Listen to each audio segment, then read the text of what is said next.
ಒಂದೇ ಒಂದು ಮಾತು, ನೀವು ಸಾಕು ಏಸಪ್ಪ, ನನಗೆ ನೀವು ಸಾಕು ಏಸಪ್ಪ. ಎಷ್ಟು ಜನ ಹೇಳ್ತೀರ ಕಣ್ಣು ಮುಚ್ಚಿ ಕೈಗಳೇ ಎತ್ತಿ ನನ್ನ ನೋಡ್ಬೇಡ, ನೀವು ಏಸಪ್ಪ ನೋಡು. ನಿನ್ನ ಬಿಟ್ಟರೆ ಯಾರೂ ಇಲ್ಲ ಏಸಯ್ಯ, ನಿನ್ನಾಗೆ ಯಾರೂ ಇಲ್ಲ ಏಸಯ್ಯ, ನಿನ್ನ ಬಿಟ್ಟರೆ ಯಾರೂ ಇಲ್ಲ ಏಸಯ್ಯ, ನಿನ್ನಾಗೆ ಯಾರೂ ಇಲ್ಲ ಏಸಯ್ಯ. ನೀವು ಸಾಕು ನನಗೆ, ನೀವು ಸಾಕು ನನಗೆ, ನೀವು ಸಾಕು, ನೀವು ಸಾಕು, ನೀವು ಸಾಕು ನನಗೆ, ನೀವು ಸಾಕು ನನಗೆ, ನೀವು ಸಾಕು ನನಗೆ, ನೀವು ಸಾಕು, ನೀವು ಸಾಕು, ನೀವು ಸಾಕು ನನಗೆ. ನಿನ್ನ ಬಿಟ್ಟು ಯಾರೂ ಇಲ್ಲ ಏಸಪ್ಪ, ನಿನ್ನಾಗೆ ಯಾರೂ ಇಲ್ಲ ಏಸಯ್ಯ, ನಿನ್ನ ಬಿಟ್ಟು ಯಾರೂ ಇಲ್ಲ ಏಸಯ್ಯ, ನಿನ್ನಾಗೆ ಯಾರೂ ಇಲ್ಲ ಏಸಯ್ಯ. ನೀನು ಸಾಕು ನನಗೆ, ನೀನು ಸಾಕು, ನೀನು ಸಾಕು, ನೀನು ಸಾಕು ನನಗೆ, ನೀನು ಸಾಕು ನನಗೆ, ನೀನು ಸಾಕು ನನಗೆ, ನೀನು ಸಾಕು, ನೀನು ಸಾಕು, ನೀನು ಸಾಕು ನನಗೆ. ಪ್ರಾರ್ಥನೆ ಮಾಡ್ತಿರುವಾಗ ನನ್ನ ಮನಸ್ಸಲ್ಲಿ ನಾನು ಅಂದ್ಕೊಂಡೆ, ನಮ್ಮಪ್ಪ ನಮ್ಮಮ್ಮ ಎಲ್ಲ ನನ್ನ ಕೈ ಬಿಟ್ಟು ಹೋದಾಗ ಏಸು ಅಪ್ಪ ನನ್ನ ಹುಡುಕಿ ಬಂದರು. ಅವಾಗ ಏಸಪ್ಪ ಹತ್ರ ಹೇಳಿದೆ, ಏಸಪ್ಪ ಈ ಜೀವ ಇರೋವರೆಗೂ ನಿನ್ನನ್ನೇ ಪ್ರೀತಿಸುತ್ತೇನೆ, ನಿನಗೋಸ್ಕರನೇ ಇರ್ತೇನೆ ಅಂತ ಹೇಳಿದೆ. ಅದು ಯಾಕೋ ದಿನ ಅಂತ ನನ್ನ ಮನಸ್ಸೇ ಕೇಳ್ತಾ ಇಲ್ಲ. ಜನರು ಕೊಡುವಂತ ಆ ಕಾರ್ಯಗಳು ನೋಡಿ ನನ್ನನ್ನು ನಾನೇ ವಂಚಿಸ್ತಾ ಇದ್ದೇನೆ ಅಂತ ನನಗೆ ಅನಿಸ್ತಾ ಇದ್ದೇನೆ. ದೇವರ ಹತ್ರ ಆಟಾಡಬೇಕು. ನಮ್ಮ ಸಭೆ ಉನ್ನತಕ್ಕೆ ಏರ್ತಾ ಇದೆ, ಜನರ ಬರ್ತಾ ಇದ್ದಾರೆ, ಆದ್ರೆ ಒಂದು ಕಡೆ ಭಯ ಸ್ಟಾರ್ಟ್ ಆಗ್ತಾ ಇದೆ. ಯಾಕಂದ್ರೆ ನಮ್ ಜನ ಬರ್ತಾ ಇದ್ರು, ನಾವು ಕೈಗೊಂಡು ಕಟ್ತಾ ಇದ್ವು, ಎಲ್ಲ ಒಳ್ಳೇದೇ. ಆದ್ರೆ ಯೇಸು ಸ್ವಾಮಿ ಮಾತ್ರ ಈ ಸಭೆಯಲ್ಲಿ ಇಲ್ಲ ಅಂದ್ರೆ ನಾವೆಲ್ಲ ಮಾಡಿದೆಲ್ಲ ವೇಸ್ಟ್ ಅಲ್ವೇ? ಯೇಸು ಸ್ವಾಮಿ ನಿನ್ನ ಒಳಗಡೆ ಇಲ್ಲ ಅಂದ್ರೆ ನಾವು ಮಾಡಿದೆಲ್ಲ ವೇಸ್ಟ್ ಅಲ್ವೇ? ನಾವು ಪಡೋ ಪ್ರಯಾಸ ವೇಸ್ಟ್ ಅಲ್ವೇ? ಮಳೆ ಗಾಳಿ ಬಿಸಿಲು ನೋಡದೆ ಕೆಲಸ ಮಾಡ್ತಾ ಇದೀವಿ, ಆದರೂ ಕೂಡ ವೇಸ್ಟ್ ಅಲ್ವೇ? ಕೈಗಳ ಮೇಲೆ ಹೇಳಿ ಎಲ್ಲರೂ ಬಾಯಿ ತೆರೆದು, ನೀ ನನಗೆ ಸಾಕು ಏಸಪ್ಪ, ಯಾರನ್ನ ನಾನು ನಂಬಿ ಬಂದಿಲ್ಲ ಏಸಪ್ಪ, ನಾನು ನಿಮ್ಮನ್ನು ನಂಬಿ ಬಂದಿದ್ದೀನಿ ಏಸಪ್ಪ, ನೀವು ನನಗೆ ಸಾಕು ಏಸಪ್ಪ. ಈ ಕೊನೆ ಉಸಿರಿ ಇರೋವರೆಗೂ ದೇವರೇ ನಿನ್ನನ್ನೇ ನಾನು ನಂಬಿ ಜೀವಿಸಕ್ಕೆ ನನಗೆ ಸಹಾಯ ಮಾಡಿ ಏಸಪ್ಪ.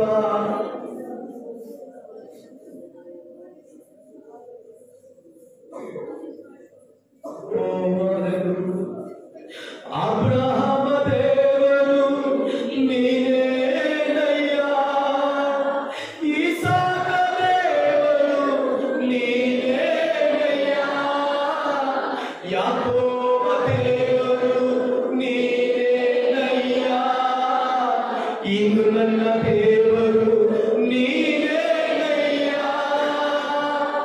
ಅಬ್ರಹಾಮ ದೇವರು ನೀನೇನಯ್ಯ, ಇಸಾಕ ದೇವರು ನೀನೇನಯ್ಯ, ಯಾಕೋಬ ದೇವರು ನೀನೇನಯ್ಯ, ಇಂದು ನನ್ನ ದೇವರು ನೀನೇನಯ್ಯ. ನನ್ನ ಕಷ್ಟ ಜೀವಿತ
ಈ ತಿಂಗಳ ವಾಗ್ದಾನ ತೆಗೆದುಕೊಳ್ಳೋಣ. ಕಾಲಿಗೆ ಸಮಯ ನಮಗಿಲ್ಲ. ನೀವು ಕರೆಕ್ಟ್ ಆಗಿದ್ರೆ ಕಾಲಿಗೆ ಹಾಕಿ, ಇಲ್ಲಾಂದ್ರೆ ಕಾಲಿಗೆ ಹಾಕೋದು ಬೇಡ. ದಯವಿಟ್ಟು ಕಾಲಿಗೆ ಬಾಕ್ಸ್ ಹತ್ರ ಬಂದು ಕಾಲಿಗೆ ಹಾಕಬೇಡಿ. ಕರೆಕ್ಟ್ ಆಗಿ ದೇವರಿಗೆ ಭಯಪಟ್ಟು ನಡೆಯುವವರು ಮಾತ್ರ, ಕರ್ತನಿಗೆ ಪರಿಶುದ್ಧವಾಗಿರುವವರು ಮಾತ್ರ ಕಾಲಿಗೆ ಹಾಕಿರಿ. ದೇವರಿಗೆ ಮೆಚ್ಚುಗೆ ಆಗಿರುತ್ತದೆ.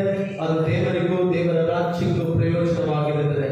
ಋತುಗಳ ಪುಸ್ತಕ 2ನೇ ಅಧ್ಯಾಯ 12ನೇ ವಾಕ್ಯ. ನಾವು ಈ ತಿಂಗಳ ಪೂರ್ತಿ ದೇವರ ವಾಗ್ದಾನದಿಂದ ಅನೇಕ ಸಂದೇಶಗಳನ್ನು ನಾವು ಕೇಳುತ್ತಾ ಇದ್ದೇವೆ. ಈ ದಿನದಲ್ಲಿ ಕೂಡ ಅದೇ ವಾಗ್ದಾನದಿಂದ ನಿಮ್ಮ ಮಧ್ಯದಲ್ಲಿ ನಾನು ಕೆಲವು ವಿಷಯಗಳನ್ನು, ಕೆಲವು ಅಂಶಗಳನ್ನು ಹಂಚಿಕೊಂಡು ನಿಮ್ಮೆಲ್ಲರಿಗೋಸ್ಕರ ಪ್ರಾರ್ಥನೆ ಮಾಡಲಿಕ್ಕಿದ್ದಾರೆ. ತೆಗೆದವರು ಓದಿ ಋತುಗಳ ಪುಸ್ತಕ 2ನೇ ಅಧ್ಯಾಯ 12ನೇ ವಾಕ್ಯ. ವಾಕ್ಯ. ನೀನು ಮಾಡಿದ ಉಪಕಾರಕ್ಕೆ ಪ್ರತಿಯಾಗಿ ಯೆಹೋವನು ನಿನಗೆ ಉಪಕಾರ ಮಾಡಲಿ. ನೀನು ಯಾವಾತನ ರೆಕ್ಕೆಗಳ ಮರೆಯನ್ನು ಆಚರಿಸಿಕೊಳ್ಳ ಬಂದಿರೋ ಆ ಇಸ್ರಾಯೇಲ್ ದೇವರಾದ ಯೆಹೋವನು ನಿನಗೆ ಉತ್ತಮವಾದ ಪ್ರತಿಫಲವನ್ನು ಅನುಗ್ರಹಿಸಲಿ. ಆಮೆನ್. ದೇವರ ವಾಕ್ಯ ಹೇಳುತ್ತದೆ, ನೀನು ಮಾಡಿದ ಉಪಕಾರಕ್ಕೆ ಪ್ರತಿಯಾಗಿ ಯೆಹೋವನು ನಿನಗೆ ಉಪಕಾರ ಮಾಡಲಿ. ನೀನು ಯಾವ ಆತನ ರೆಕ್ಕೆಗಳ ಮೇರೆಯನ್ನು ಆಶ್ರಯಿಸಿಕೊಂಡು ಬಂದಿಯೋ ಆ ಇಸ್ರಾಯೇಲ್ ದೇವರಾದ ಯೆಹೋವನು ನಿನಗೆ ಉತ್ತಮವಾದ ಪ್ರತಿಫಲವನ್ನು ಅನುಗ್ರಹಿಸುವನು. ಆಮೆನ್. Hallelujah, hallelujah. ಎಲ್ಲ ನಿಮ್ಮ ಫೋನ್ಗಳನ್ನು ಸೈಲೆಂಟ್ ಮಾಡಬೇಕು. ದೇವರ ವಾಕ್ಯ ಕೇಳುವಾಗ ದಯವಿಟ್ಟು ನೀವೆಲ್ಲ ಸರಿಯಾಗಬೇಕು. ಇಲ್ಲ ಅಂದ್ರೆ ಸಭೆ ಚೇಂಜ್ ಮಾಡಿ. ಸಭೆ ಚೇಂಜ್ ಮಾಡ್ತೀರಾ, ಇಲ್ಲ ನೀವು ಚೇಂಜ್ ಆಗ್ತೀರಾ, ನೀವು ರೆಡಿ ಮಾಡ್ಕೊಳ್ತೀವಿ. ಓಕೆನಾ? ಸರಿನಾ? ಓಕೆ.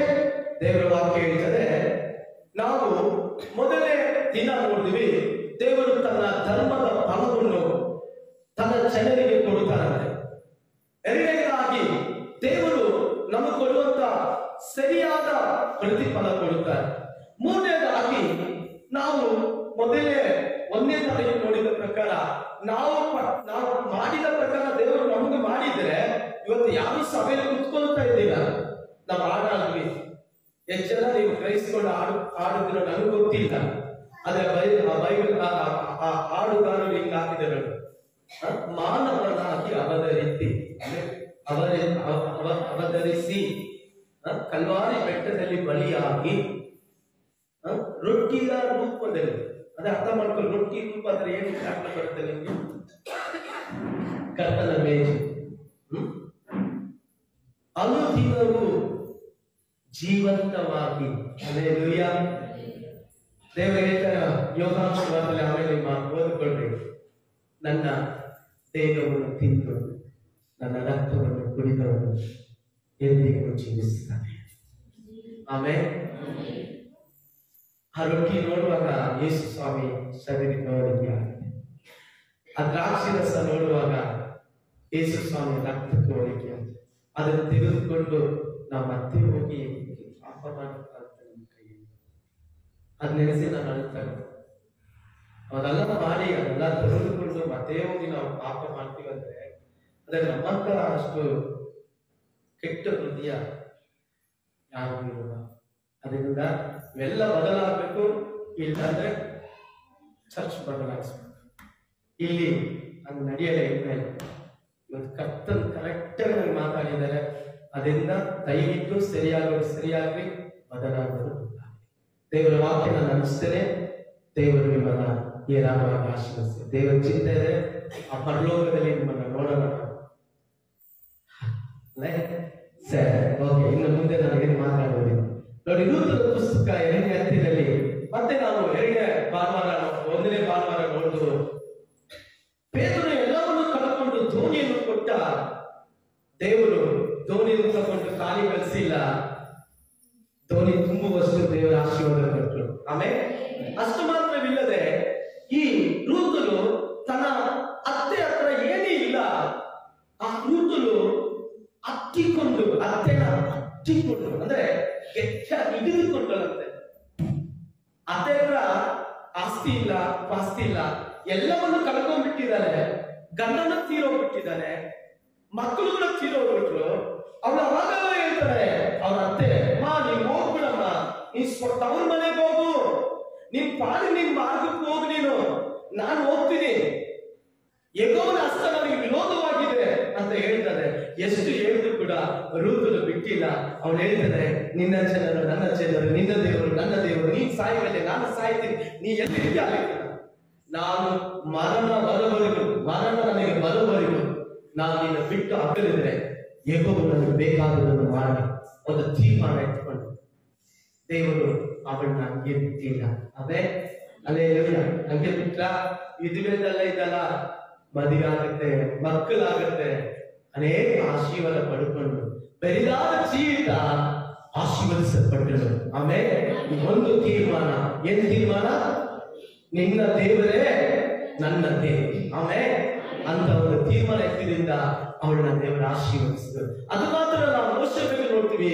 ಮೋಶೆ ಪಾಪದ ಸುಖಕ್ಕೋಸ್ಕರ ನಾನು ಹೋಗಲ್ಲ, ನಾನು ದೇವರ ಜನರಿಗೋಸ್ಕರ ಕಷ್ಟವನ್ನು ಅನುಭವಿಸ್ತೀನಿ ಅಂತ ತೀರ್ಮಾನ ಎತ್ತಿಕೊಂಡ. ದೇವರು ಅವನನ್ನು ಬಿಟ್ಟಿಲ್ಲ, ಅವನನ್ನು ದೇವರ ಮನುಷ್ಯನಾಗಿ ನೇಮಿಸಿದನು. ಅದು ಮಾತ್ರ ಅಲ್ಲ, ಪ್ರವಾದಿಯಾಗಿ ನೇಮಿಸಿದನು. ಅದು ಮಾತ್ರ ಅಲ್ಲ, ಮೊಟ್ಟ ಮೊದಲು ದೇವರ ಆಲಯವನ್ನು ಕಟ್ಟುವಂತ ಒಂದು ಆಜ್ಞೆಯನ್ನು ಒಡಂಬಡಿಕೆಯನ್ನು ದೇವರು ಅವನಿಗೆ ಮಾಡಿಕೊಟ್ಟರು. Hallelujah, amen. ಒಂದು ವಾರ ನಾವು ನೋಡಿದ್ವಿ, ಎಷ್ಟು ಜನ ಬಂದಿದ್ವಿ ಹೋದ ವಾರ. ಇವೆಲ್ಲ ಕೇಳಕ್ ನೋಡ್ರಿ, ಇದೆಲ್ಲ ನಾವು ಕೇಳಿದ್ವಿ. ಯೂಟ್ಯೂಬ್ ಅಲ್ಲಿ ಹೋಗಿ ನೋಡ್ರಿ ಗೊತ್ತಾಗುತ್ತೆ. ಹಲ್ಲೆಲೂಯಾ. ಕಳೆದ ವಾರ 3 ಕಾರ್ಯಗಳು ನಾವು ನೋಡಿದ್ವಿ. 3 ಕಾರ್ಯ ಏನ್ ನೋಡಿದ್ವಿ? ಯಾರಿಗಾರು ಜ್ಞಾಪಕ ಇದೆಯಾ? ಬುಕ್ ಎಲ್ಲ ನೋಡ್ತಾರೆ. 3 ಕಾರ್ಯ ಹೇಳಿ.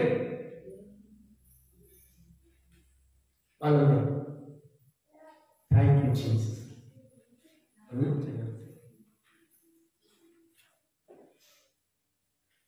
ಸರಿ, ಈ ದಿನದಲ್ಲಿ ನಾನು ತುಂಬಾ ಸಮಯ ಇಲ್ಲ ನನಗೆ. ಇವತ್ತು ನಾನು ವಾಕ್ಯ ಕೊಡಕ್ಕೆ ನನಗೆ ಮನಸ್ಸಿಲ್ಲ, ಯಾಕೋ ಆಗ್ತಲ್ಲ ವಾಕ್ಯ ಕೊಡಕ್ಕೆ. ದೇವರೇ ನಮ್ಮನ್ನು ನಡೆಸಬೇಕು. ಓಕೆ, ಋತುವಿನ ಪುಸ್ತಕ 2ನೇ ಅಧ್ಯಾಯ 12ನೇ ವಾಕ್ಯದಲ್ಲಿ ನಾವು ನೋಡಿದ ಪ್ರಕಾರ ಆತನು ನಿಮಗೆ ಉತ್ತಮವಾದ ಪ್ರತಿಫಲ ಅನುಗ್ರಹಿಸುವುದು. ಆಮೇಲೆ ಆ ವಾಕ್ಯದಲ್ಲಿ ನೋಡಿ, ಆತನು ಏನಂದ್ರೆ ಆತನು ಓದಿ, ಯಾರಾದ್ರೂ ಸೆಂಟ್ರಲಿ ಆತನು ನಿನಗೆ ಓದಿ.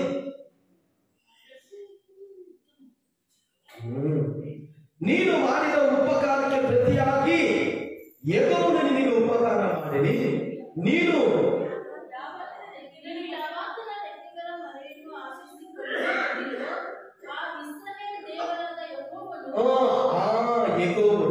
ಯೆಹೋವನು ನಿನಗೆ, ಯೆಹೋವನು ನಿನಗೆ ಅರ್ಥ ಮಾಡ್ಕೊಳ್ರಿ.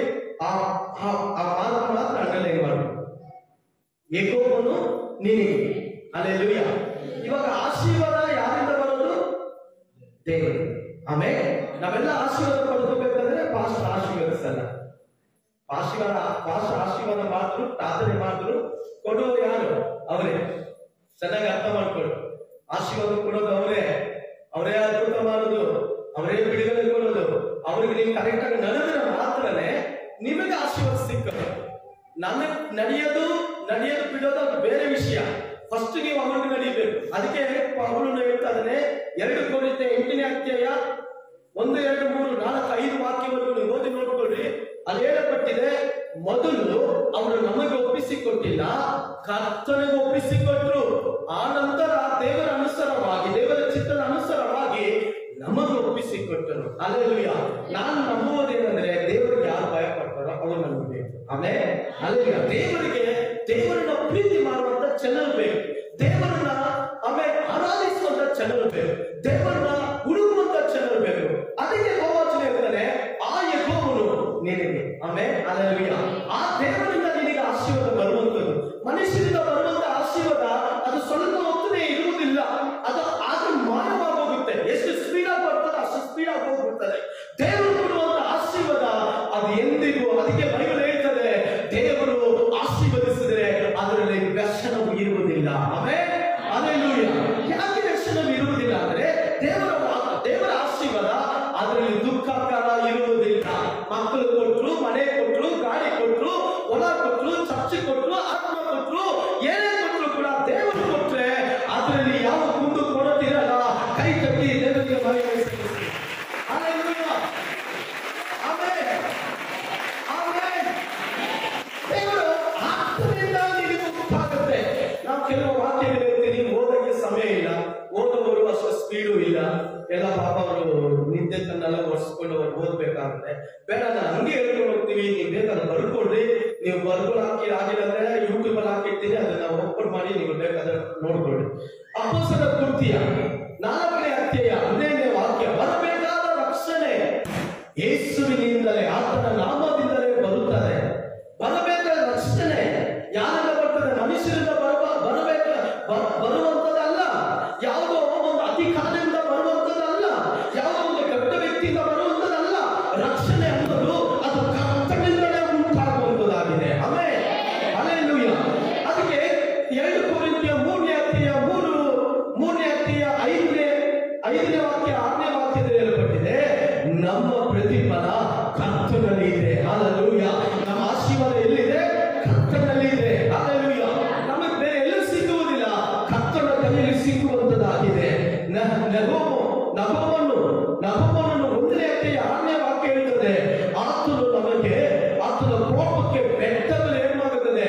ಎಲ್ಲ ಗದಲಿ ಬಿಡ್ತದೆ. ಆ ಕೋಪರಿಗೆ, ರೋಷಕ್ಕೆ ಎಲ್ಲ ಪುಡಿ ಪುಡಿ ಆಗಿಬಿಡ್ತದೆ ಅಂತ ವಾಕ್ಯ ಹೇಳ್ತದೆ. ಅದು ಮಾತ್ರ ಅಲ್ಲ, ಯೆಶಾಯ ಗ್ರಂಥದಲ್ಲಿ 8ನೇ ಅಧ್ಯಾಯ 18ನೇ ವಾಕ್ಯ ಹೇಳುತ್ತದೆ, ನನ್ನ ಕುಟುಂಬ ಕರ್ತನಲ್ಲಿ ಸಾಕ್ಷಿಯಾಗಿರುತ್ತದೆ. ಅದು ಕರ್ತನಲ್ಲಿ. ಹಲ್ಲೆಲೂಯಾ. ಆಮೆನ್. ಆ ಯೆಶಾಯ ಹೇಳ್ತದೆ, ಪ್ರವಾದಿ, ನನ್ನಿಂದ ಸಾಕ್ಷಿಯಾಗಿ ಜೀವನ ಮಾಡಕ್ಕಾಗಲ್ಲ, ಅದು ನನ್ನ ಕರ್ತನು ನನ್ನ ಕುಟುಂಬವನ್ನು ಸಾಕ್ಷಿಯಾಗಿ ಇಳಿಸಿದ್ದಾನೆ. ಕೈ ಕಟ್ಟಿ ಜೋರಾಗಿ ಇದಕ್ಕೋಸ್ಕರ ದೇವರನ್ನ ಸ್ತುತಿ ಮಾಡಿ. ಹಲ್ಲೆಲೂಯಾ. ದೇವರು ನಮ್ಮನ್ನ ಸಾಕ್ಷಿಯಾಗಿ ಒಂದೊಂದು ಕಾಲವನ್ನು, ಒಂದೊಂದು ಊರಲ್ಲಿ, ಒಂದೊಂದು ಮನೆಗೂ ಸಾಕ್ಷಿಯಾಗಿ ಇಳಿಸಿದ್ದಾರೆ. ಹಲ್ಲೆಲೂಯಾ. ಅದು ನಮ್ಮಿಂದ ಸಾಧ್ಯವಿಲ್ಲ, ಅದು ಕರ್ತನಿಂದಲೇ ಸಾಧ್ಯವಾಗುತ್ತೆ. ನಾವು ಮುಂದೆ ಹಾಗೆ ಹೋಗುವುದಾದ್ರೆ 2 ಕೊರಿಂಥಿಯ 3ನೇ ಅಧ್ಯಾಯ 18ನೇ ವಾಕ್ಯದಲ್ಲಿ, ದಿನದಿನವೂ ನಮ್ಮ ಮನಸ್ಸು ನೂತನವಾಗ್ತದೆ. ಯಾವುದರಲ್ಲಿ? ಕರ್ತನಲ್ಲಿ. ದಿನದಿನವೂ ನಮ್ಮ ಮನಸ್ಸು ಏನಾಗ್ತದೆ? ನೂತನ ಹೊಂದುತ್ತಾಗವೆ. ಮನುಷ್ಯನು, ಒಳಗಿರುವಂತಹ ಮನುಷ್ಯನು ದಿನ ಅದನ್ನು ಬೆಳೀತಾ ಇದ್ದಾನೆ. ಹಲ್ಲೆಲೂಯಾ. ಅದು ಎಲ್ಲಿ? ಕರ್ತನಲ್ಲಿ. ಕೀರ್ತನೆ 62:5 ಹೇಳಲ್ಪಟ್ಟಿದೆ, ನನ್ನ ನಿರೀಕ್ಷೆ ನೆರವೇರುವುದು ಆತನಿಂದಲೇ. ನಮಗೆ ವಾಗ್ದಾನ ಕೊಟ್ಟಿದ್ರು ಯೇಸು ಸ್ವಾಮಿ. ಹಲ್ಲೆಲೂಯಾ. ಇವುಗಳೆಲ್ಲ ಆತನಿಂದ ಬರುವಂತ ಆಶೀರ್ವಾದ. ಆಮೇಲೆ ಇದೇ ಒಂದು ದೊಡ್ಡ ಪ್ರಸಂಗ ಅನ್ಕೊಳ್ರಿ. ಯಾಕಂದ್ರೆ ಬರುವಾರ ನಾನು ಪ್ರಸಂಗ ಮಾಡಲ್ಲ, ಪ್ರಸಂಗಿಯವರು ಬರ್ತಾರೆ. ಅದರಿಂದ ನಾನು ಸ್ಪೀಡ್ ಆಗಿ 1-2 ಮಾತು ನಿಮಗೆ ಹೇಳ್ಕೊಟ್ಬಿಡ್ತೀನಿ. ಆಮೇಲೆ ಹಲ್ಲೆಲೂಯಾ. ಸಂತೋಷವಾಗಿದ್ದೀರಾ? ಆಮೇಲೆ ಹಲ್ಲೆಲೂಯಾ. ಈಗ ನಾನು ಹೇಳುವಂಥದ್ದು, ಈ ರೂತನ ಪುಸ್ತಕದಲ್ಲಿ ದೇವರು ತನ್ನನ್ನು ಯಾವ ರೀತಿ ತೋರಿಸಿಕೊಂಡಿರುವುದು. ಆಮೇಲೆ ಮೋಸಸ್ ಜೀವಿತದಲ್ಲಿ ಯೇಸು ಸ್ವಾಮಿ ಆತನನ್ನು ಯಾವ ತರ ತೋರಿಸಿಕೊಂಡಿದ್ದಾನೆ. ಈಗ ನಿಮ್ಮ ಜೀವಿತದಲ್ಲಿ ಯೇಸು ಸ್ವಾಮಿ ತನ್ನನ್ನು ಯಾವ ತರ ತೋರಿಸಿಕೊಂಡಿದ್ದಾನೆ. ನೀವು ಆಗಾಗ ಯೋಚನೆ ಮಾಡಬೇಕು. ಎಲ್ಲ ದೇವರಲ್ಲಿ ಯೇಸು ಸ್ವಾಮಿನ ದೇವರು ಅಂದ್ರೆ ಅದು ನಮ್ಮ ಜೀವನದಲ್ಲಿ ಕಾರ್ಯ ನಡೆಯುವುದಿಲ್ಲ. ಯೇಸು ಸ್ವಾಮಿನ ಮಾರ್ಗವು, ಸತ್ಯವು, ಜೀವವು. ಆತನಲ್ಲದೆ ನಿತ್ಯ ಜೀವ ಇಲ್ಲ, ಆತನಲ್ಲದೆ ಆಶೀರ್ವಾದ ಇಲ್ಲ, ಆತನಲ್ಲದೆ ಸಮಾಧಾನ ಇಲ್ಲ, ಆತನಲ್ಲದೆ ಆರೋಗ್ಯ ಇಲ್ಲ, ಆತನಲ್ಲದೆ ನೆಮ್ಮದಿ ಇಲ್ಲ, ಆತನಲ್ಲದೆ ಸಮಾಧಾನ ಇಲ್ಲ, ಆತನಲ್ಲದೆ ಸಂತೋಷ ಇಲ್ಲ, ಆತನಲ್ಲದೆ ಜೀವನನೇ ಇಲ್ಲ. ಆತನಿಂದಲೇ ಎಲ್ಲ ನೆರವೇರುವಂತದ್ದಾಗಿದೆ. ಆತನ ಬಿಟ್ಟಿವಿ ಕೆಟ್ಟದು, ಆತನ ಬಿಟ್ಟಿವಿ ನಾಶವಾದವಿ, ಆತನ ಬಿಟ್ಟು ಬೈಬಲ್ ಹೇಳ್ತದೆ, ಆ ಜನರು ಆ ದೇವರನ್ನು ಬಿಟ್ಟು ಬಂದರೆ ಅವರು ನಾಶವಾಗಿ ಹೋಗುತ್ತಾರೆ. ಬೈಬಲ್ ವಾಕ್ಯ ಹೇಳ್ತದೆ, ನಾವು ದೇವರನ್ನ ಯಾವಾಗ ಬಿಟ್ಟು ಹೋಗ್ತೀವೋ ನಾವು ಸ್ವಲ್ಪ ಕಡಿಮೆ ಆಗ್ತಾ ಇರ್ತೀವಿ, ಜನ ಕಡಿಮೆ ಆಗ್ತಾ ಇರ್ತಾರೆ. ಹಲ್ಲೆಲೂಯಾ. ಅದರಿಂದ ದೇವರು ಈ ರೂತನ ಪುಸ್ತಕದಲ್ಲಿ 6 ರೀತಿಯಲ್ಲಿ ತನ್ನನ್ನು ತೋರಿಸಿಕೊಂಡಿದ್ದಾನೆ. ತನ್ನ ಪ್ರಭಾವ, ತನ್ನ ಕ್ಯಾರೆಕ್ಟರ್ ಅಂದ್ರೆ ಗುಣಲಕ್ಷಣಗಳು. ಆಮೇಲೆ ಅದನ್ನ ಹೇಳಿ ನಾನು ನಿಮಗೋಸ್ಕರ ಪ್ರಾರ್ಥನೆ ಮಾಡ್ತೀನಿ. ಆಮೇಲೆ ಹೆಚ್ಚು ಸಮಯ ತೆಗೆದುಕೊಳ್ಳಲ್ಲ. 1ನೇ ಕಾವ್ಯ, ನನ್ನ ದೇವರು ಸರ್ವಶಕ್ತನಾದ ದೇವರು. ಕೈದಲ್ಲಿ ದೇವರಿಗೆ ಸ್ತೋತ್ರ ಮಾಡೋಣ. ನಮ್ಮ ದೇವರು ಸರ್ವಶಕ್ತನಾದ ದೇವರು. ಯಾರ ನಂಬಿದ ಜೋರಾಗಿ ಕೈ ತಟ್ಟಿ ಹೇಳಿ, ನನ್ನ ದೇವರು ಸರ್ವಶಕ್ತನಾದ ದೇವರು. ಆಮೇಲೆ ಋತುಗಳು 1ನೇ ಅಧ್ಯಾಯ 20-21 ಹೇಳಲ್ಪಟ್ಟಿದೆ, ಸರ್ವಶಕ್ತನಾದ ದೇವರು. ಆಮೇಲೆ ಹಲ್ಲೆಲೂಯಾ. ಸರ್ವಶಕ್ತನ ಅಂದ್ರೆ ಅರ್ಥ ನಾವು ಕೇಳಿದ್ವಿ, ಎಷ್ಟೋ ಸರಿ ಪ್ರಸಂಗ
ಅಸಾಧ್ಯವಾದದ್ದು ಒಂದಿಲ್ಲ. ಆಮೇಲೆ ಇದು ನನಗೆ ಆಗಲ್ಲ ಅನ್ನಕ್ಕೆ ಆತನ ಹತ್ರ ಯಾವುದೂ ಇಲ್ಲ. ಆತನ ಹತ್ರ ಹೋದವರೆಲ್ಲ ಗುಣವಾದರು. ಆಮೇಲೆ ಅವರ ಹತ್ರ ಹೋದವರೆಲ್ಲ ನೆಟ್ಟಗಾದರು. ಹಲ್ಲೆಲೂಯಾ. ಆತನ ಹತ್ರ ಹೋದವರೆಲ್ಲ ಎಲ್ಲರೂ ಕೆಳಗಿಲ್ಲ. ಅವರು ನಂಬಿದವರು ನಾಚಿಕೆಪಟ್ಟಿಲ್ಲ. ಅವರು ನಂಬಿದವರು ನಷ್ಟಗೊಳ್ಳುವುದಿಲ್ಲ. ಕೈ ತಟ್ಟುವ ಸ್ವರದಲ್ಲಿ ಕೈ ತಟ್ಟಿದರು. ನಾವು ನಂಬಿದರೆ ನಮ್ಮ ದೇವರು ಸರ್ವಶಕ್ತನು. ಹಲ್ಲೆಲೂಯಾ. ಆಮೆನ್. ಬಾಧೆಗಳ ಮೇಲೆ ಬಾಧೆ ಬರ್ತಾ ಇದೆಯಾ? ದೇವ ಜನರಿಗೆ ಕಷ್ಟ ಬರ್ತಾ ಇದೆ. ಹೌದು, ದೇವರು ನಂಬಿದವರನ್ನೇ ಕಷ್ಟ ಬರುತ್ತೆ, ಹೋರಾಟ ಬರುತ್ತೆ, ಬಾಧೆಗಳು ಬರ್ತದೆ. ಯಾಕೆ ಕೇಳಬೇಕು ನೀವು? ಯಾಕೆ ನನಗೆ ಮಾತ್ರ ಯಾಕೆ ಬರ್ತಾ ಇದೆ? ನನಗೆ ಮಾತ್ರ ಯಾಕೆ ಈ ಕಷ್ಟ? ನನಗೆ ಮಾತ್ರ ಈ ಬಾಧೆ? ಅದಕ್ಕೆ ಸರ್ವಶಕ್ತ. ಆಮೇಲೆ ಕೈ ತಟ್ಟಿದ್ದಲ್ಲ. ನಾನು ಸರ್ವಶಕ್ತನು ಇದ್ದೀನಲ್ಲ, ಅದಕ್ಕೆ ನಿನಗೆ ಈ ಕಷ್ಟವನ್ನು ಕೊಡ್ತಾ ಇರೋದು. ಹಲ್ಲೆಲೂಯಾ. ನಮ್ಮ ದೇವರು ಸರ್ವಶಕ್ತನು. ಸರ್ವಶಕ್ತನು ಏನು ಅಸಾಧ್ಯವಾದದ್ದು ಒಂದಿಲ್ಲ. ಡಾಕ್ಟರಿಗೆ ಅಸಾಧ್ಯವಾದದ್ದು ದೇವರಿಗೆ ಸಾಧ್ಯ. ಆಮೇಲೆ ಮನುಷ್ಯನಿಗೆ ಅಸಾಧ್ಯ ದೇವರಿಗೆ ಸಾಧ್ಯ. ಅನೇಕ ಕಾರ್ಯಗಳು ಹೇಳ್ಬೋದ್ರಿ, ನಾನೆಲ್ಲ ಬರೆದುಕೊಂಡಿದ್ದು.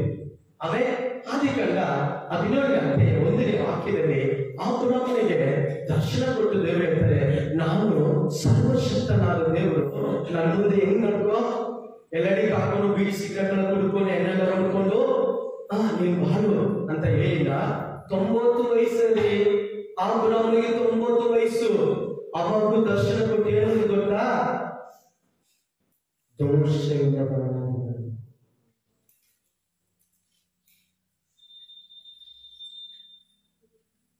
ದೋಷ ಇಲ್ಲದವನಾಗಿ ನಡಬೇಕು.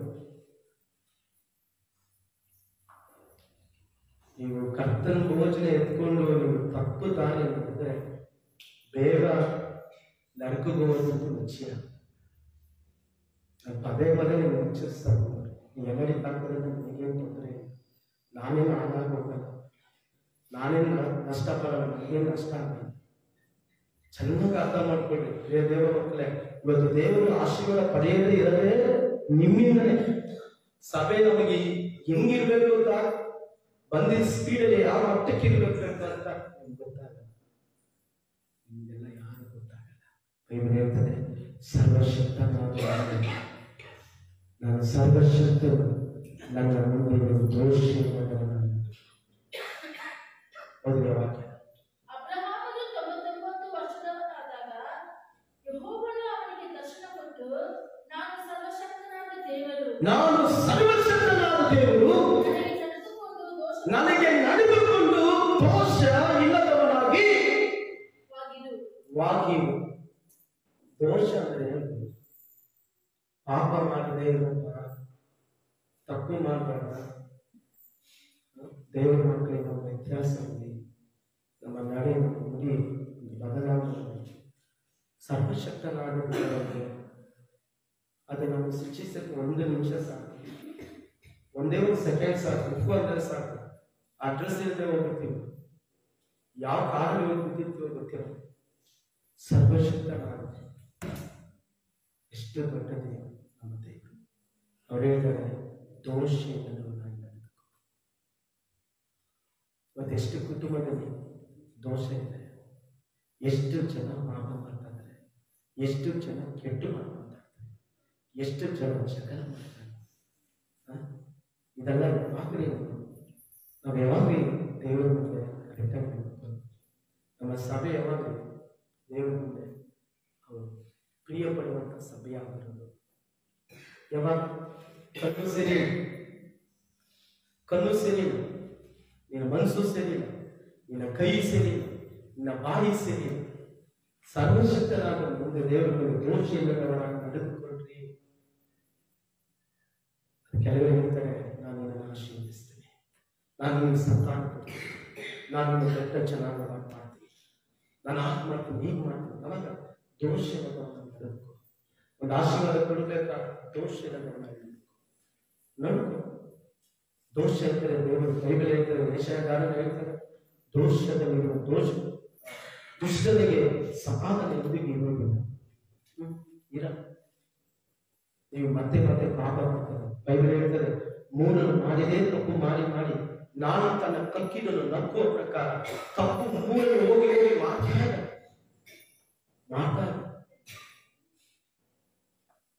ನಾವು ದೇವರನ್ನು ಪ್ರಾರ್ಥನೆ ಮಾಡ್ತಾ ಇದ್ದೀವಿ. ಒಳ್ಳೆ ಆತ್ಮ 5 ಜನ ನಮ್ಮ ಸೇವೆ ಮಾಡ್ತೀವಿ. ನಮಗೆ ಅನಾರೋಗ್ಯ ಆಸ್ತಿ ಅಂತ ದೇವರಿಗೋಸ್ಕರ ಕೆಲವರು ನಾವು ರೂಪಿಸಬೇಕು. ನಮ್ಮ ಆಸೆ ನಮಗೆ ಆಸೆ ಸಾಕಷ್ಟೇ. ದೇವರ ಸರ್ವಶಕ್ತರು ನನ್ನ ಮುಂದೆ ಈ ದೋಷಿಯನ್ನು ಮುಂದೆ ಹಾಗೆ ನಾವು ನೋಡುವುದಾದರೆ ಯೋಗನ ಪುಸ್ತಕದಲ್ಲಿ 22-25ನೇ ಅಧ್ಯಾಯದಲ್ಲಿ ಸರ್ವಶಕ್ತನು ಚಿನ್ನ ಬೆಳ್ಳಿ ಏನಾದರೂ ನಿನಗೆ ಕೊಡುತ್ತಾನೆ. ಆಮೇಲೆ ಯಾರಿಗೆ? ಅಲ್ಲಿ ಭಕ್ತರಿಗೆ ನೀನು ಕರೆಕ್ಟಾಗಿ ದೇವರಿಗೆ ನಡೆದುಕೊಂಡ್ರೆ ಸರ್ವಶಕ್ತ ನಿನಗೆ ಏನ್ ಕೊಡ್ತಾನೆ? ಚಿನ್ನ ಬೆಳ್ಳಿ ಏನಾದರಾಗಿ ಕೊಡ್ತಾನೆ. ಚೆನ್ನಾಗಿ ನಡ್ಕೋಬೇಕು, ಪರಿಶುದ್ಧನಾಗಿ ನಡ್ಕೋಬೇಕು. ನೀವು ಲೋಕದಲ್ಲಿ ಎಲ್ಲಾ ತರ ನೀವು ನಡ್ಕೊಂಡ್ರೆ ಅವನು ನಿನಗೂ ಒಂದು ವ್ಯತ್ಯಾಸ ಇರಬೇಕು. ಸಹೋದರ ನೀವು ಹೋಗುವಂತ ಕೆಲಸದಲ್ಲಿ, ನೀನಿರುವಂತ ಸ್ಥಳದಲ್ಲಿ ನಿನ್ನ ಮಾತು, ನಿಮ್ಮ ನಡೆ, ನಿಮ್ಮ ಭಾವನೆ, ನಿಮ್ಮ ದೃಷ್ಟಿ, ನಿಮ್ಮ ಎಲ್ಲಾ ಕಾರ್ಯಗಳು ವ್ಯತ್ಯಾಸವಾಗುವುದು. ಅಂತವರಿಗೆ ದೇವರ ಆಶೀರ್ವದಿಸ್ತಾರೆ. ಅಂತವರಿಗೆ ಸರ್ವಶಕ್ತನು ಬೇಕಾದಂತ ಕೊಡ್ತಾರೆ. ಓದಿ ಆ ವಾಕ್ಯ. ಸರ್ವಶಕ್ತನು ನಿನಗೆ ಚಿನ್ನವಾಗಿಯೂ ಬೆಳ್ಳಿಯ ರಾಶಿಯನ್ನಾಗಿಯೂ ಇರುವನು. ಆಮೇಲೆ ಯಾರು ಇರುತ್ತಾರೆ ಅಲ್ಲೇ ಎಲ್ಲ ಗಮನಿಸಿರಿ. ಚಿನ್ನವಾಗಿ ಬೆಳ್ಳಿಯಾಗಿ ಯಾರಿರ್ತಾರೆ? ಆಮೇಲೆ ಹಲ್ಲೆಲೂಯಾ, ಅವರೇ ಇರ್ತಾರೆ ನಮ್ಮ ಜೊತೆ. ಚಿನ್ನ ಅವರೇ, ಬೆಳ್ಳಿ ಅವರೇ. ಬಂಗಾರವೇ ನೀವೇ ಸಯ್ಯ ಅಂತ ಆಡ್ತೀವಲ್ಲ, ಅವರೇ ನಮಗೆ ಬಂಗಾರ, ಅವರೇ ನಮಗೆ ಎಲ್ಲ, ಅವರೇ ನಮ್ಮ ಜೊತೆ ಇರ್ತಾರೆ. ಆಮೇಲೆ ಹಲ್ಲೆಲೂಯಾ. ಹಾಗೆ ನಾವು ಮುಂದೆ ಹೋಗ್ತೀವಿ. ದೇವರು ಹೇಳ್ತಾರೆ, ನಾನೇ ಎಲ್ಲವನ್ನು ಕೊಡ್ತೀನಪ್ಪ, ಎಲ್ಲವನ್ನು ನೀನು ನೆರವೇರಿಸ್ತೇನೆ, ನಾನು ಸರ್ವಶಕ್ತನ. ಆಮೇಲೆ ಸರ್ವಶಕ್ತನಾದ ದೇವರು, ಆತನಿಗೆ ಅಸಾಧ್ಯವಾದದ್ದು ಒಂದು ಇಲ್ಲ. ಅಬ್ರಹಾಮನಿಗೆ ಮಕ್ಕಳಿದ್ದಿಲ್ಲ, ಮಕ್ಕಳನ್ನು ಕೊಟ್ಟು ಯಾವತ್ತು ಯಾವ ವಯಸ್ಸಲ್ಲಿ? 100 ವಯಸ್ಸು. ಯಾವ ವಯಸ್ಸಲ್ಲಿ? 100 ವಯಸ್ಸು. ಅದು ಸಾಧ್ಯನ? ನಮಗೆ ಅಸಾಧ್ಯ. ನಮ್ಗೆ ಯೋಚನೆ ಮಾಡಕ್ಕೆ 90 ವಯಸ್ಸು ಸಾರಲ್ಲ. ಇವರಿಗೆ 100 ವಯಸ್ಸು. ಇವರಿಗೆ ಎಲ್ಲಿ ಮಕ್ಕಳಾಗೋದು? ಇವರು ಮಕ್ಕಳಾಗ ಒಂದು ಯಾವ ಗುರುತು ಇಲ್ಲ, ಯಾವ ಏಜು ಇಲ್ಲ, ಬಲ ಇಲ್ಲ, ಏನೂ ಇಲ್ಲ. ಆದ್ರೆ ಸರ್ವಶಕ್ತನೇ ಇರ್ತದೆ. ನನಗೆ ಅಸಾಧ್ಯವಾದುದು ಯಾವಾಗ ಉಂಟ? ಅನೇ ನನಗೆ ಅಸಾಧ್ಯವಾದುದು ಯಾವುದಾದ್ರೆ ಉಂಟ.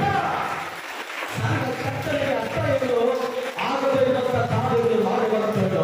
ನಿನ್ನ ಕುಟುಂಬದಲ್ಲಿ ಏನಾದ ನಡೆದಿಲ್ವೋ, ಇವತ್ತು ಬಂದಿದ್ದೋ, ಸರ್ವಶಕ್ತನಾದ ದೇವರು ಇವುಗಳನ್ನು ಮಾಡಿ ಮುಗಿಸುತ್ತಾನೆ. ಆದ್ದರಿಂದ 50 ಜನರ ಹೆಸರು ಬಂದು ಕೊಟ್ಟಿದ್ದಿಲ್ಲಲ್ಲ, ನಾನು ನಂಬುತ್ತಿನ ಯೇಸುವಿನ ನಾಮದಲ್ಲಿ ಇದೆಲ್ಲವೂ ಆಮೇಲೆ ರಕ್ಷಣೆ ಹೊಂದಿಕೊಳ್ಳೋಕೆ ನಮಗೆ ಅಸಾಧ್ಯ. ಮತ್ತೆ ಸುವಾರ್ತೆ 19ನೇ ಅಧ್ಯಾಯ 26ನೇ ವಾಕ್ಯ ಹೇಳುತ್ತದೆ, ಮನುಷ್ಯನಿಗೆ ಅಸಾಧ್ಯ, ದೇವರಿಗೆ ಎಲ್ಲ ಸಾಧ್ಯ. ಕೆಲವರು ಬರೆದು ಕೊಟ್ಟು ಮತ್ತೊಂದು, ನನಗೊತ್ತು ನಿಮ್ಮಲ್ಲಿ ಅನೇಕರು ಬರೆದು ಕೊಟ್ಟು ಮತ್ತೊಂದು. ಆದರೆ ನಮ್ಮ ಸರ್ವಶಕ್ತನಾದ ದೇವರು ನಾವು ಮಾಡುವಂತ ಪ್ರಯಾಸ ನೋಡ್ತಾರೆ, ಅವರಿಗೆ ಸಾಧ್ಯವಾದ ಒಂದು ಇಲ್ಲ. ಅವು ಇಲ್ಲ ಅಂದ್ರೆ ಇನ್ನೂ ಒಂದು 10 ಕರ್ಕೊಂಡು ಬರ್ತಾರೆ, ಅವು ಇಲ್ಲ ಅಂದ್ರೆ ಒಂದು 50 ಕರ್ಕೊಂಡು ಬರ್ತಾರೆ, ಅವು ಇಲ್ಲ ಅಂದ್ರೆ 100 ಕರ್ಕೊಂಡು ಬರ್ತಾರೆ, ಅವು ಇಲ್ಲ ಅಂದ್ರೆ ಬೇರೆ ಒಂದು ಗ್ರಾಮದಲ್ಲಿ ಜನರನ್ನು ಕರ್ಕೊಂಡು ಬರ್ತಾರೆ. ಕೈ ಕಟ್ಟಿ ದೇವರಿಗೆ ಮಾಡಿಕೊಳ್ಳುತ್ತೇವೆ. ನಮ್ಮ ದೇವರಾದ ಕರ್ತನು ಆತನು ಸರ್ವಶಕ್ತನಾಗಿದ್ದಾನೆ. ಅದರಿಂದ ಈ ದೋಷವಿಲ್ಲದವನಾಗಿ ಆತನ ಮುಂದೆ ಪರಿಶುದ್ಧನಾಗಿ ನಡೆದುಕೊಂಡು ದೇವರು ಹೋಗುವೆ. ದೇವರು ನಿಮ್ಮನ್ನು ಆಶೀರ್ವದಿಸಲಿಕ್ಕೆ ಶಕ್ತನು. 2ನೇ ಕಾರ್ಯ, ಆತನು ಯಾರಾಗಿದ್ದಾನೆ? ರೂಥನ ಪುಸ್ತಕದಲ್ಲಿ ಆತನು ತನ್ನನ್ನು ಯಾರಾಗಿ ತೋರಿಸಿಕೊಂಡಿದ್ದಾನೆ. ಅದೇ ರೂಥನು 2ನೇ ಅಧ್ಯಾಯ 12ನೇ ವಾಕ್ಯದಲ್ಲಿ ಇಸ್ರೇಲ ದೇವರಾದ, ಆಮೇಲೆ ಅದರ ಮಧ್ಯ ಭಾಗದಲ್ಲಿ ಹೇಳ್ಬಿಟ್ಟು ಇಸ್ರೇಲ ದೇವರಾದ. ಹಲ್ಲೆಲೂಯಾ. ಇಸ್ರೇಲ ದೇವರು ಅಂದ್ರೆ ಅರ್ಥ ಏನು? ಇಸ್ರೇಲ್ ಅನ್ನೋದು ಒಂದು ಜನಾಂಗ, ಇಸ್ರೇಲ್ ಅನ್ನೋದು ದೇವ ಜನರು, ದೇವರನ್ನು ಆರಿಸಲ್ಪಟ್ಟವರು, ದೇವರನ್ನು ನಡೆಸಿ ಬಂದವರು. ಅದು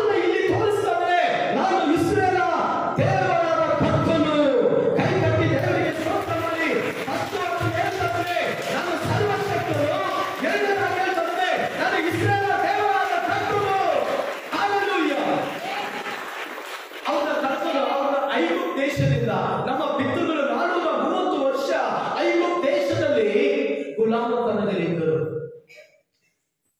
ಅನೇಕ ಕಷ್ಟ, ಕಣ್ಣೀರು, ನೋವು, ಬಾಧೆ, ಹಿಂಸೆ, ಅನೇಕ ತೊಂದರೆಗಳು ದೇವ ಜನರಿಗೆ, ಇಸ್ರೇಲರಿಗೆ. ಆದರೆ ದೇವರು ಅವರನ್ನ ಅಲ್ಲಿಂದ ಬಿಡಿಸಿಕೊಂಡು ಕರ್ಕೊಂಡು ಬಂದಿದ ತಕ್ಷಣ ಹಿಂದೆಗಡೆ ಪಾರೋನ ಸೈನ್ಯ ಇವಾಗ ಆಗಬಲ್ಲ. ಪಾರೋನ ಸೈನ್ಯವು ಹಿಂದೆ ಬಂದರು, ಕೆಂಪು ಸಮುದ್ರ ಮುಂದೆ ಬಂದರು. ಈ ತರ ಅನೇಕ ಅಡ್ಡಿಗಳು ಬಂದವು.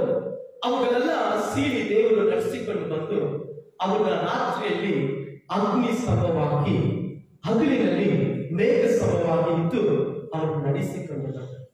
ಆಮೇಲೆ ಅದನ್ನ ಇಲ್ಲಿ ತೋರಿಸ್ತದ ದೇವರು, ನಾನು ಇಸ್ರೇಲ ದೇವರಾದ ಯೆಹೋವನೇ ದೇವರು. ಆಮೇಲೆ ಹಲ್ಲೆಲೂಯಾ. ಚೆನ್ನಾಗಿ ಅರ್ಥ ಮಾಡ್ಕೊಳ್ಳಿ, ಸರ್ವಶಕ್ತನಾದ ದೇವರು ಇಸ್ರೇಲ ದೇವರಾದ.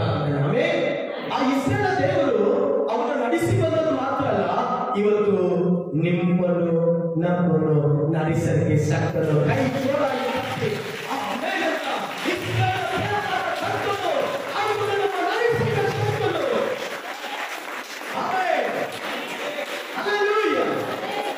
ನಮ್ಮ ದೇವರು ನಡೆಸುವಂತ ದೇವರು. ಆಮೇಲೆ ನನಗೆ ಹಾಡುಗಳು ಕೊಟ್ಟು ಸುಮಾರು 7-8 ವರ್ಷ ಆಯ್ತು.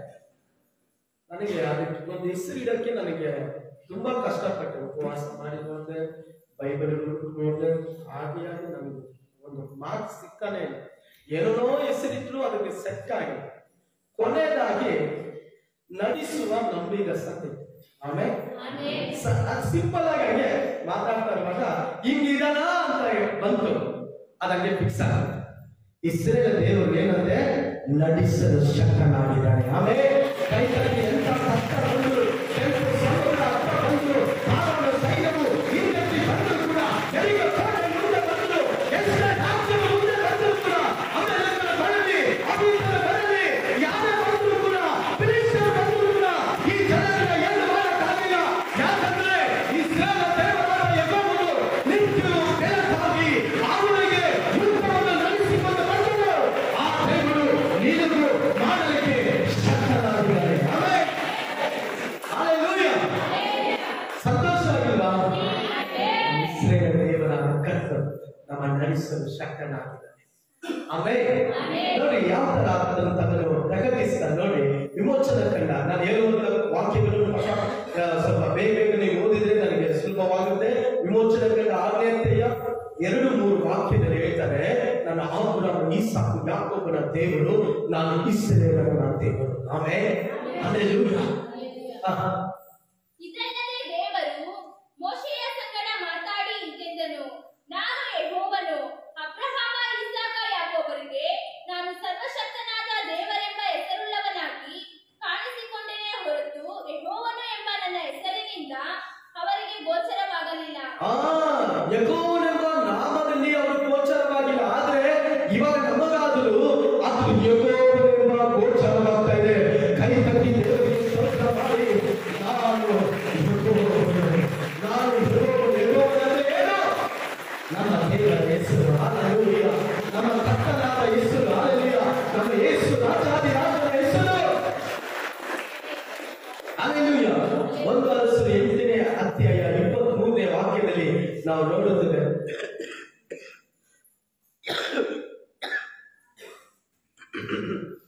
ಓದಿ ಯಾರೊಬ್ರು. 1 8ನೇ ಅಧ್ಯಾಯ 23ನೇ ವಾಕ್ಯ.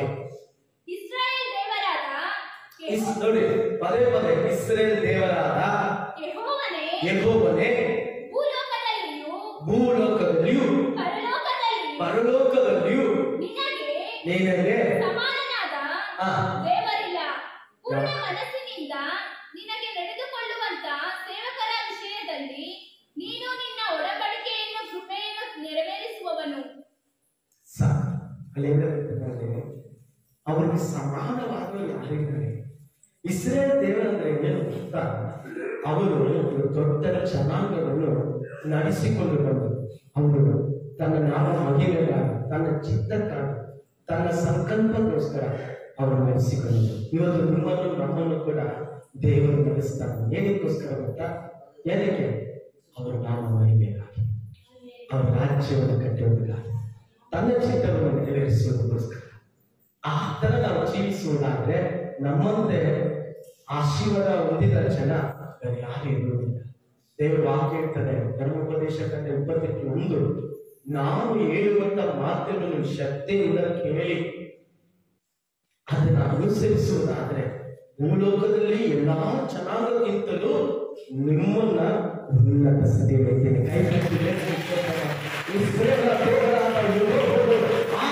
ನಮ್ಮನ್ನ ಉನ್ನತ ಸ್ಥಾನಕ್ಕೆ ಎತ್ತಕ್ಕೆ ಶಕ್ತನಾಗಿದ್ದಾರೆ. ಋತುಗಳ ಪುಸ್ತಕದಲ್ಲಿ ಸರ್ವಶಕ್ತನಾದ ದೇವರು ಹೇಳ್ತಾರೆ, ನಾನು ಇಸ್ರೇಲರ ದೇವರು. ಆಮೇಲೆ ಮೂರನೇದಾಗಿ ಅದನ್ನು ಹೇಳುವಂತ ವಿಷಯ ಏನಂದ್ರೆ, ಅದು ಅನೇಕ ವಾಕ್ಯಗಳಿದೆ, ನಮಗೆ ಬೇಕಾದ್ರೆ ಬರ್ಕೊಡ್ರಿ. ಮೂರನೇ ವಿಷಯ ನಾನು ಹೇಳಿ ನಾನು ಮುಂದೆ ಹೋಗ್ತಿದ್ದೇನೆ. ಮೂರನೇ ವಿಷಯ ಏನಂದ್ರೆ, ನಮ್ಮ ದೇವರು ನಮ್ಮ ಜೊತೆಯಲ್ಲಿ ಇರುವ ದೇವರು. ಆಮೇಲೆ ಎಷ್ಟು ಜನ ನಂಬ್ತೀರಾ ಯೇಸಪ್ಪ ನಮ್ಮ ಜೊತೆ ಇದ್ದಾನೆ? ಋತುಗಳ ಪುಸ್ತಕ ಆಮೇಲೆ 3ನೇ ಅಧ್ಯಾಯ 13ನೇ ವಾಕ್ಯ, ಕರ್ತನ ಜೀವದಾನ ಕೊಂಡು ಹೇಳುತ್ತೇನೆ. ಆಮೇಲೆ ಅಂದ್ರೆ ಅರ್ಥ ಏನಂದ್ರೆ, ದೇವರು ನಮ್ಮ ಜೊತೆನೇ ಇದ್ದಾರಂತೆ. ನೀವು 1 ಸಾಮುವೇಲ 22:47 ಓದುವುದಾದ್ರೆ ಅಲ್ಲಿ ದೇವರ ವಾಕ್ಯ ಹೇಳ್ತದೆ, ದಾವೀದನು ಹೇಳ್ತದೆ, ನನ್ನ ಕರ್ತನು ನನ್ನನ್ನು ಕಾಪಾಡಿದನು, ಎಲ್ಲರಿಂದ ಬಿಡಿಸಿದನು. ದಾನಿಯೇಲ 6:20 ಹೇಳಲ್ಪಟ್ಟಿದೆ, ಅವನನ್ನು ಸಿಂಹದ ಗುಗೆಯಿಂದ ದೇವರನ್ನು ಬಿಡಿಸಿ ಕಾಪಾಡಿದನು ಅಂತ ನಾವು ನೋಡ್ತೇವೆ. ಅದು ಮಾತ್ರ ಅಲ್ಲ, ರೂತನು 2:4 ಹೇಳಲ್ಪಟ್ಟಿದೆ, ಆತನ ಸಂಗಡ ಇದ್ದಾನೆ, ಆತನು ನಿನ್ನ ಸಂಗಡ ಇದ್ದಾನೆ. ಅದು ಮಾತ್ರ ಇಲ್ಲ, ಮತ್ತೆಯ ಸುವಾರ್ತೆ 1:23 ನೋಡ್ತೇವೆ, ಇಮ್ಮಾನುವೇಲನಾದ ದೇವರು ನಮ್ಮ ಜೊತೆಯಲ್ಲಿ ಇದ್ದಾನೆ. ಆಮೇಲೆ ಹಲ್ಲೆಲೂಯಾ. ಯಾಕೆ ನಮ್ಗೆ ಇಷ್ಟೆಲ್ಲ ದೇವರ ಆಶೀರ್ವಾದ ಕೊಟ್ಟು ಇಷ್ಟೆಲ್ಲ ನಮ್ಗೆ ಮಾಡ್ತಾರಂದ್ರೆ, ಆತನ ಮಕ್ಕಳಾಗಿ ಜೀವಿಸುವುದಕ್ಕೋಸ್ಕರ. ಋತುಗಳ ಪುಸ್ತಕದಲ್ಲಿ 3 ರೀತಿಯಲ್ಲಿ ದೇವರು ತೋರಿಸಿಕೊಂಡ್ರು. ಏನಂತ ತೋರಿಸಿದ್ರು? ಸರ್ವಶಕ್ತನು, ಎರಡನೇದಾಗಿ ಇಸ್ರೇಲ ದೇವರು, ಮೂರನೇದಾಗಿ ಇಮ್ಮಾನುವೇಲ್, ಆಮೇಲೆ ಜೊತೆಯಲ್ಲೇ ಇರುವ ದೇವರು. ಹಲ್ಲೆಲೂಯಾ. ಆಮೇಲೆ ಇದು ದೇವರು ತೋರಿಸುವಂತ ಕಾರ್ಯ. ಆಮೇಲೆ ದೇವರು ತನ್ನನ್ನು ಪ್ರಕಟಿಸಿಕೊಂಡಂತ ಗುಣಲಕ್ಷಣಗಳು, ಕ್ಯಾರೆಕ್ಟರ್. ಹಲ್ಲೆಲೂಯಾ. ಇನ್ನೊಂದು 15 ನಿಮಿಷದಲ್ಲಿ ಈಗ ದೇವರು ಈ ಋತುಗಳ ಪುಸ್ತಕದಲ್ಲಿ ತನ್ನ ಜನರಿಗೆ ಏನ್ ಮಾಡಿದ್ರು ಅದನ್ನ ಹೇಳಿ ನಾನು ಮುಗಿಸ್ತೇನೆ. ಈ ಜನರಿಗೆ ಏನ್ ಮಾಡಿದ್ರು ಅದನ್ನ ಹೇಳಿ ನಾನು ಮುಗಿಸ್ತೇನೆ. 1ನೇ ಕಾರ್ಯ ಬರ್ಕೊಡ್ರಿ, ಕೆಳಗಡೆ ಬರ್ಕೊಡ್ರಿ. ಋತುಗಳ ಪುಸ್ತಕದಲ್ಲಿ ದೇವರು ತನ್ನ ಜನರಿಗೆ ಏನ್ ಮಾಡಿದ್ರು 3 ಕಾರ್ಯ ಹೇಳಿ 15 ನಿಮಿಷದಲ್ಲಿ ನಮ್ಮೆಲ್ಲರಿಗೂ ಪ್ರಾರ್ಥನೆ ಮಾಡಬೇಕಿದ್ದೇನೆ. ಓದಿಕೊಡ್ರಿ. ಋತುಗಳ 1ನೇ ಅಧ್ಯಾಯ 6ನೇ ವಾಕ್ಯ, ಆತನು ತನ್ನ ಜನರನ್ನು ಕಟಾಕ್ಷಿಸಿದನು. ಆಮೆನ್. ಹಲ್ಲೆಲೂಯಾ. ಹಲ್ಲೆಲೂಯಾ. ಯಾಕೆ ಕಟಾಕ್ಷಿಸಿದನು? ಯಾಕೆ ಅವರನ್ನ ಕಟಾಕ್ಷಿಸಿದಂತ ನೋಡುವುದಾದ್ರೆ, ನಾವು ನ್ಯಾಯಸ್ಥಾಪಕರು ಕೊನೆಯ ಅಧ್ಯಾಯ ಕೊನೆಯ ವಾಕ್ಯದಲ್ಲಿ ನೋಡುವುದಾದ್ರೆ, ಒಂದು ಯಾರು ನ್ಯಾಯಸ್ಥಾಪಕರು ಕೊನೆಯ ಅಧ್ಯಾಯ 21ನೇ ಅಧ್ಯಾಯ 25ನೇ ವಾಕ್ಯ. ಆ ಕಾಲದಲ್ಲಿ ಇಸ್ರೇಲರೊಳಗೆ ಅರಸರಿರಲಿಲ್ಲ, ಪ್ರತಿಯೊಬ್ಬನು ತನ್ನ ಮನಸ್ಸಿಗೆ ಬಂದಂತೆ ನಡೆಯುತ್ತಿದ್ದರು. ಅರ್ಥ ಮಾಡ್ಕೊಡ್ರಿ ಪ್ರಿಯರೇ. ಸಭೆ ಬರುವಂತ ನೀವು, ಸಭೆ ಬರುವಂತ ಸಹೋದರಿ ಸಹೋದರ, ನಾವು ನಮ್ಮ ಇಷ್ಟ ಬಂದಂಗೆ ನಡೆದ್ರೆ ಆಗಲ್ಲ. ನಾವು ಇಷ್ಟ ಬಂದಂಗೆ ನಡೆದ್ರೆ ನಮ್ಮ ಬೇರೆ ಆಗಲ್ಲ. ಇಲ್ಲಿ ಸಭೆಯಲ್ಲಿ ಬೇರೆ ಎಲ್ಲ ನಡೆಯುತ್ತದೆ, ಇಲ್ಲಿ ನಡೆಯಲ್ಲ. ಬೈಬಲ್ ಹೇಳ್ತಂದ್ರೆ ನೋಡಿ, ಆ ಕಾಲದಲ್ಲಿ ಇಸ್ರೇಲರು ಬೇರೆ, ಅರಸನಿರಲಿಲ್ಲ. ಅವರು ಪ್ರತಿಯೊಬ್ಬರು ತಮ್ಮ ತನ್ನ ಮನಸ್ಸಿಗೆ ಬಂದಂತೆ. ಅದರಿಂದ ಅವ್ರಿಗೆ ಏನಾಯ್ತು? ಒಂದು ಋತು 1ನೇ ಪುಸ್ತಕ 1ನೇ ಅಧ್ಯಾಯದಲ್ಲಿ 1ನೇ ವಾಕ್ಯ ಓದಿ. ನ್ಯಾಯಸ್ಥಾಪಕರು ಆಳುತ್ತಿದ್ದಾಗ ದೇಶದಲ್ಲಿ ಭಾರ ಬಂತು. ನೋಡಿ, ಮಾಡಬಾರ್ದು ಕೆಲಸ ಮಾಡಿದ್ರೆ ನಿನಗೆ ಎಲ್ಲ ಆಗಬಾರ್ದಂತ. ಯಾರು ಆಗಬೇಕಾಗಿತ್ತು? ಯಾರು ನಡೆಸಬೇಕಾಗಿತ್ತು? ಫುಲ್ ಬರ, ಪೆಟ್ರೋಲಿಗಿಲ್ಲ, ಊಟಕ್ಕಿಲ್ಲ, ಯಾವುದಕ್ಕಿಲ್ಲ. ಬರಬಾರ್ದು ಫುಲ್ ಲಾಟ್ರಿ. ನಮ್ಮ ಭಾಷೆ ಹೇಳ್ಬೇಕಂದ್ರೆ ನಾವೆಲ್ಲ ಅವಾಗ ಇದ್ದಿದ್ರೆ ಹಂಗೆ ಬರೀತಾರೆ, ಲಾಟ್ರಿ ಹೊಡಿತಾ ಇದ್ರು. ಕರ್ತನು ನಮ್ಮನ್ನ ಆಳಬೇಕು, ಕರ್ತನು ನಮ್ಮನ್ನು ನಡೆಸಬೇಕು, ನಮ್ಮ ಕುಟುಂಬನ ಕರ್ತನ ಆಶೀರ್ವದಿಸಬೇಕು, ನಮ್ಮ ಮಕ್ಕಳನ್ನ ಕರ್ತನೆ ಆಶೀರ್ವದಿಸಬೇಕು. ಎಷ್ಟು ಜನ ನಂಬುತ್ತೀರಾ? ಬೇರೆ ಯಾರಾದ್ರೂ ಆಳಿದ್ರೆ, ಬೇರೆ ಒಬ್ಬರು ಯಾರೋ ಬಂದು ನಮ್ಮನ್ನು ಆಳಿದ್ರೆ ನಮಗೂ ಬರುವಂಥದ್ದು ಬರಕಾಲ. ಯಾವ ಮನುಷ್ಯನಿಗೂ ಕರ್ತನಿಗೆ ಕೊಡುವಂತ ಕಣ ನೀವು ಕೊಟ್ರೆ ಬರಕಾಲ. ಕರ್ತನಿಗೆ ಕೊಡುವ ಸಮಯ ಬೇರೆ ಯಾರಿಗಾದ್ರೂ ಕೊಟ್ರೆ ಬರಕಾಲ. 6 ಗಂಟೆ ಪ್ರಾರ್ಥನೆಗೆ ಬೇರೆ ಎಲ್ಲೋ ನೀವು ಮಾಡಿದ್ರೆ ಬರಕಾಲ ಬರ್ತದೆ. ನಾನು ನಿಮ್ಮನ್ನು ಸಪ್ಪಿಸ್ತಾ ಇಲ್ಲ, ನೀವೆಲ್ಲ ಚೆನ್ನಾಗಿರ್ಬೇಕು ಅಂತ ನಿಮ್ಗೆ ಪದೇ ನಾನು ಎಚ್ಚರಿಸ್ತೇನೆ. ನೀವೆಲ್ಲ ಚೆನ್ನಾಗಿರ್ಬೇಕು, ಆಶೀರ್ವಾದ ಹೊಂದಿಕೊಳ್ಬೇಕು, ಚೆನ್ನಾಗಿರ್ಬೇಕು. ನೀವು ಚೆನ್ನಾಗಿರ್ಬೇಕು, ನಾವು 4 ಜನಕ್ಕೆ ಸಾಕ್ಷಿಯಾಗಿ ದೇವರು ಕೊಡುವಂತ ಘನ ಮಾನ ಮಹಿಮೆ ನಾವು ಕೊಡದೆ ಮನುಷ್ಯನಿಗೆ ಕೊಟ್ಟರೆ ಅನೇಕ ಜನರ ಜೀವಿತದಲ್ಲಿ ಬರ. ಎಷ್ಟೇ ದುಡಿದ್ರು ಕೂಡ, ಎಷ್ಟೇ ಸಂಪಾದನೆ ಮಾಡಿದ್ರು, ರಾತ್ರಿ ಹಕ್ಕಳು ದುಡಿದ್ರು ಕೂಡ 1 ರೂಪಾಯಿ ಉಳಿಯುತ್ತಾ ಇಲ್ಲ. ಯಾಕೆ? ಇಲ್ಲ ಆಗ್ತಾರೆ, ಇಲ್ಲೇ ಮಾರ್ಕ್ ಹಾಕೊಂಡಲ್ಲೇ. ದೇವರು ಕೊಡಬೇಕಾದ ನಿನ್ನ ಕುಟುಂಬನ ಯಾವ ಒಬ್ಬ ಆಳ್ತಾರೆ, ದೇವರು ನಡೆಸಬೇಕಾದ ನಿಮ್ಮನ್ನ ಯಾವ ಒಂದು ವ್ಯಕ್ತಿ ನಡೆಸ್ತಾರೆ. ಒಂದು ಸಾಮ್ಯಲಿನ ಪುಸ್ತಕದಲ್ಲಿ ಜನರನ್ನ ಸಾಮ್ಯವೇಲಕರು ಬಂದು ಕೇಳ್ತಾರೆ, ನಮಗೆ ರಾಜ್ಯದ ಕೊಡು, ರಾಜ್ಯದ ಕೊಡು. ಸಾಮ್ಯವೇಲನ ಸೇವಕರು ಏನ್ ಮಾಡೋದು? ಜನರೆಲ್ಲ ಕೇಳ್ತಾರಂತ ಕರ್ತನ ಪಾದದಲ್ಲಿ ಹೋಗಿ ಕಣ್ಣಿಟ್ಟು ಸುರಿಯುವಾಗ, ಅರ್ಥ ಪ್ರಾರ್ಥಿಸುವಾಗ ಕರ್ತನ ಹೇಳಿದ್ರು, ಸಾಮ್ಯವೇಲನೇ, ನಿನ್ನ ತಿರಸ್ಕಾರ ಮಾಡಿಲ್ಲ, ನನ್ನ ತಿರಸ್ಕಾರ ಮಾಡಿದ್ದಾರೆ. ನನ್ನ ರಾಜ್ಯ, ನನ್ನ ಆಳಿಕೆ ಅವರು ಬೇಡ ಅಂತವ್ರೆ. ಈಗ ಜನರಿಗೆ ಪಾಪ ಸುಗಮುಖ ಬೇಕು, ಪರಿಶುದ್ಧತೆ ಬೇಡ, ಪರಿಶುದ್ಧವಾಗಿ ಜೀವಿಸಬೇಕು ಎಂಬ ಆಸೆ ಇಲ್ಲ. ಪರಿಶುದ್ಧವಾಗಿ ನಿಲ್ಲಬೇಕು, ಕರ್ತನೆಗಾಗಿ ನಿಲ್ಲಬೇಕು. ಕರ್ತನೆ ನಮ್ಮ ರಾಜ್ಯನು, ಕರ್ತನೆ ನಮ್ಮ ಒಡೆಯನು, ಕರ್ತನೆಗಾಗಿ ನಾವು ಆಳ್ತೀವಿ. ನಮ್ಮ ಮಕ್ಕಳು ಕರ್ತನೆಗಾಗಿ ಬೆಳೆಯಲಿ, ನನ್ನ ಕುಟುಂಬ ಕರ್ತನೆಗಾಗಿ ಇರಲಿ, ನನ್ನ ಹೆಂಡತಿ ಕರ್ತನೆಗಾಗಿ ಜೀವಿಸಲಿ, ನನ್ನ ಗಂಡನು ಕರ್ತನೆ. ಇಲ್ಲ, ಏನ್ ತಪ್ಪಂತ ಮಾಡ್ಕೋ, ಚರ್ಚಕ್ಕನ ಮಾತ್ರ ನೀವು ಹೋಗಬೇಡ, ಸೇವೆ ಮಾತ್ರ ಮಾಡಬೇಡ. ಈ ತರ ಎಷ್ಟು ಜನ ಇಲ್ಲ ನಮ್ಮ ಸಭೆಯಲ್ಲಿ.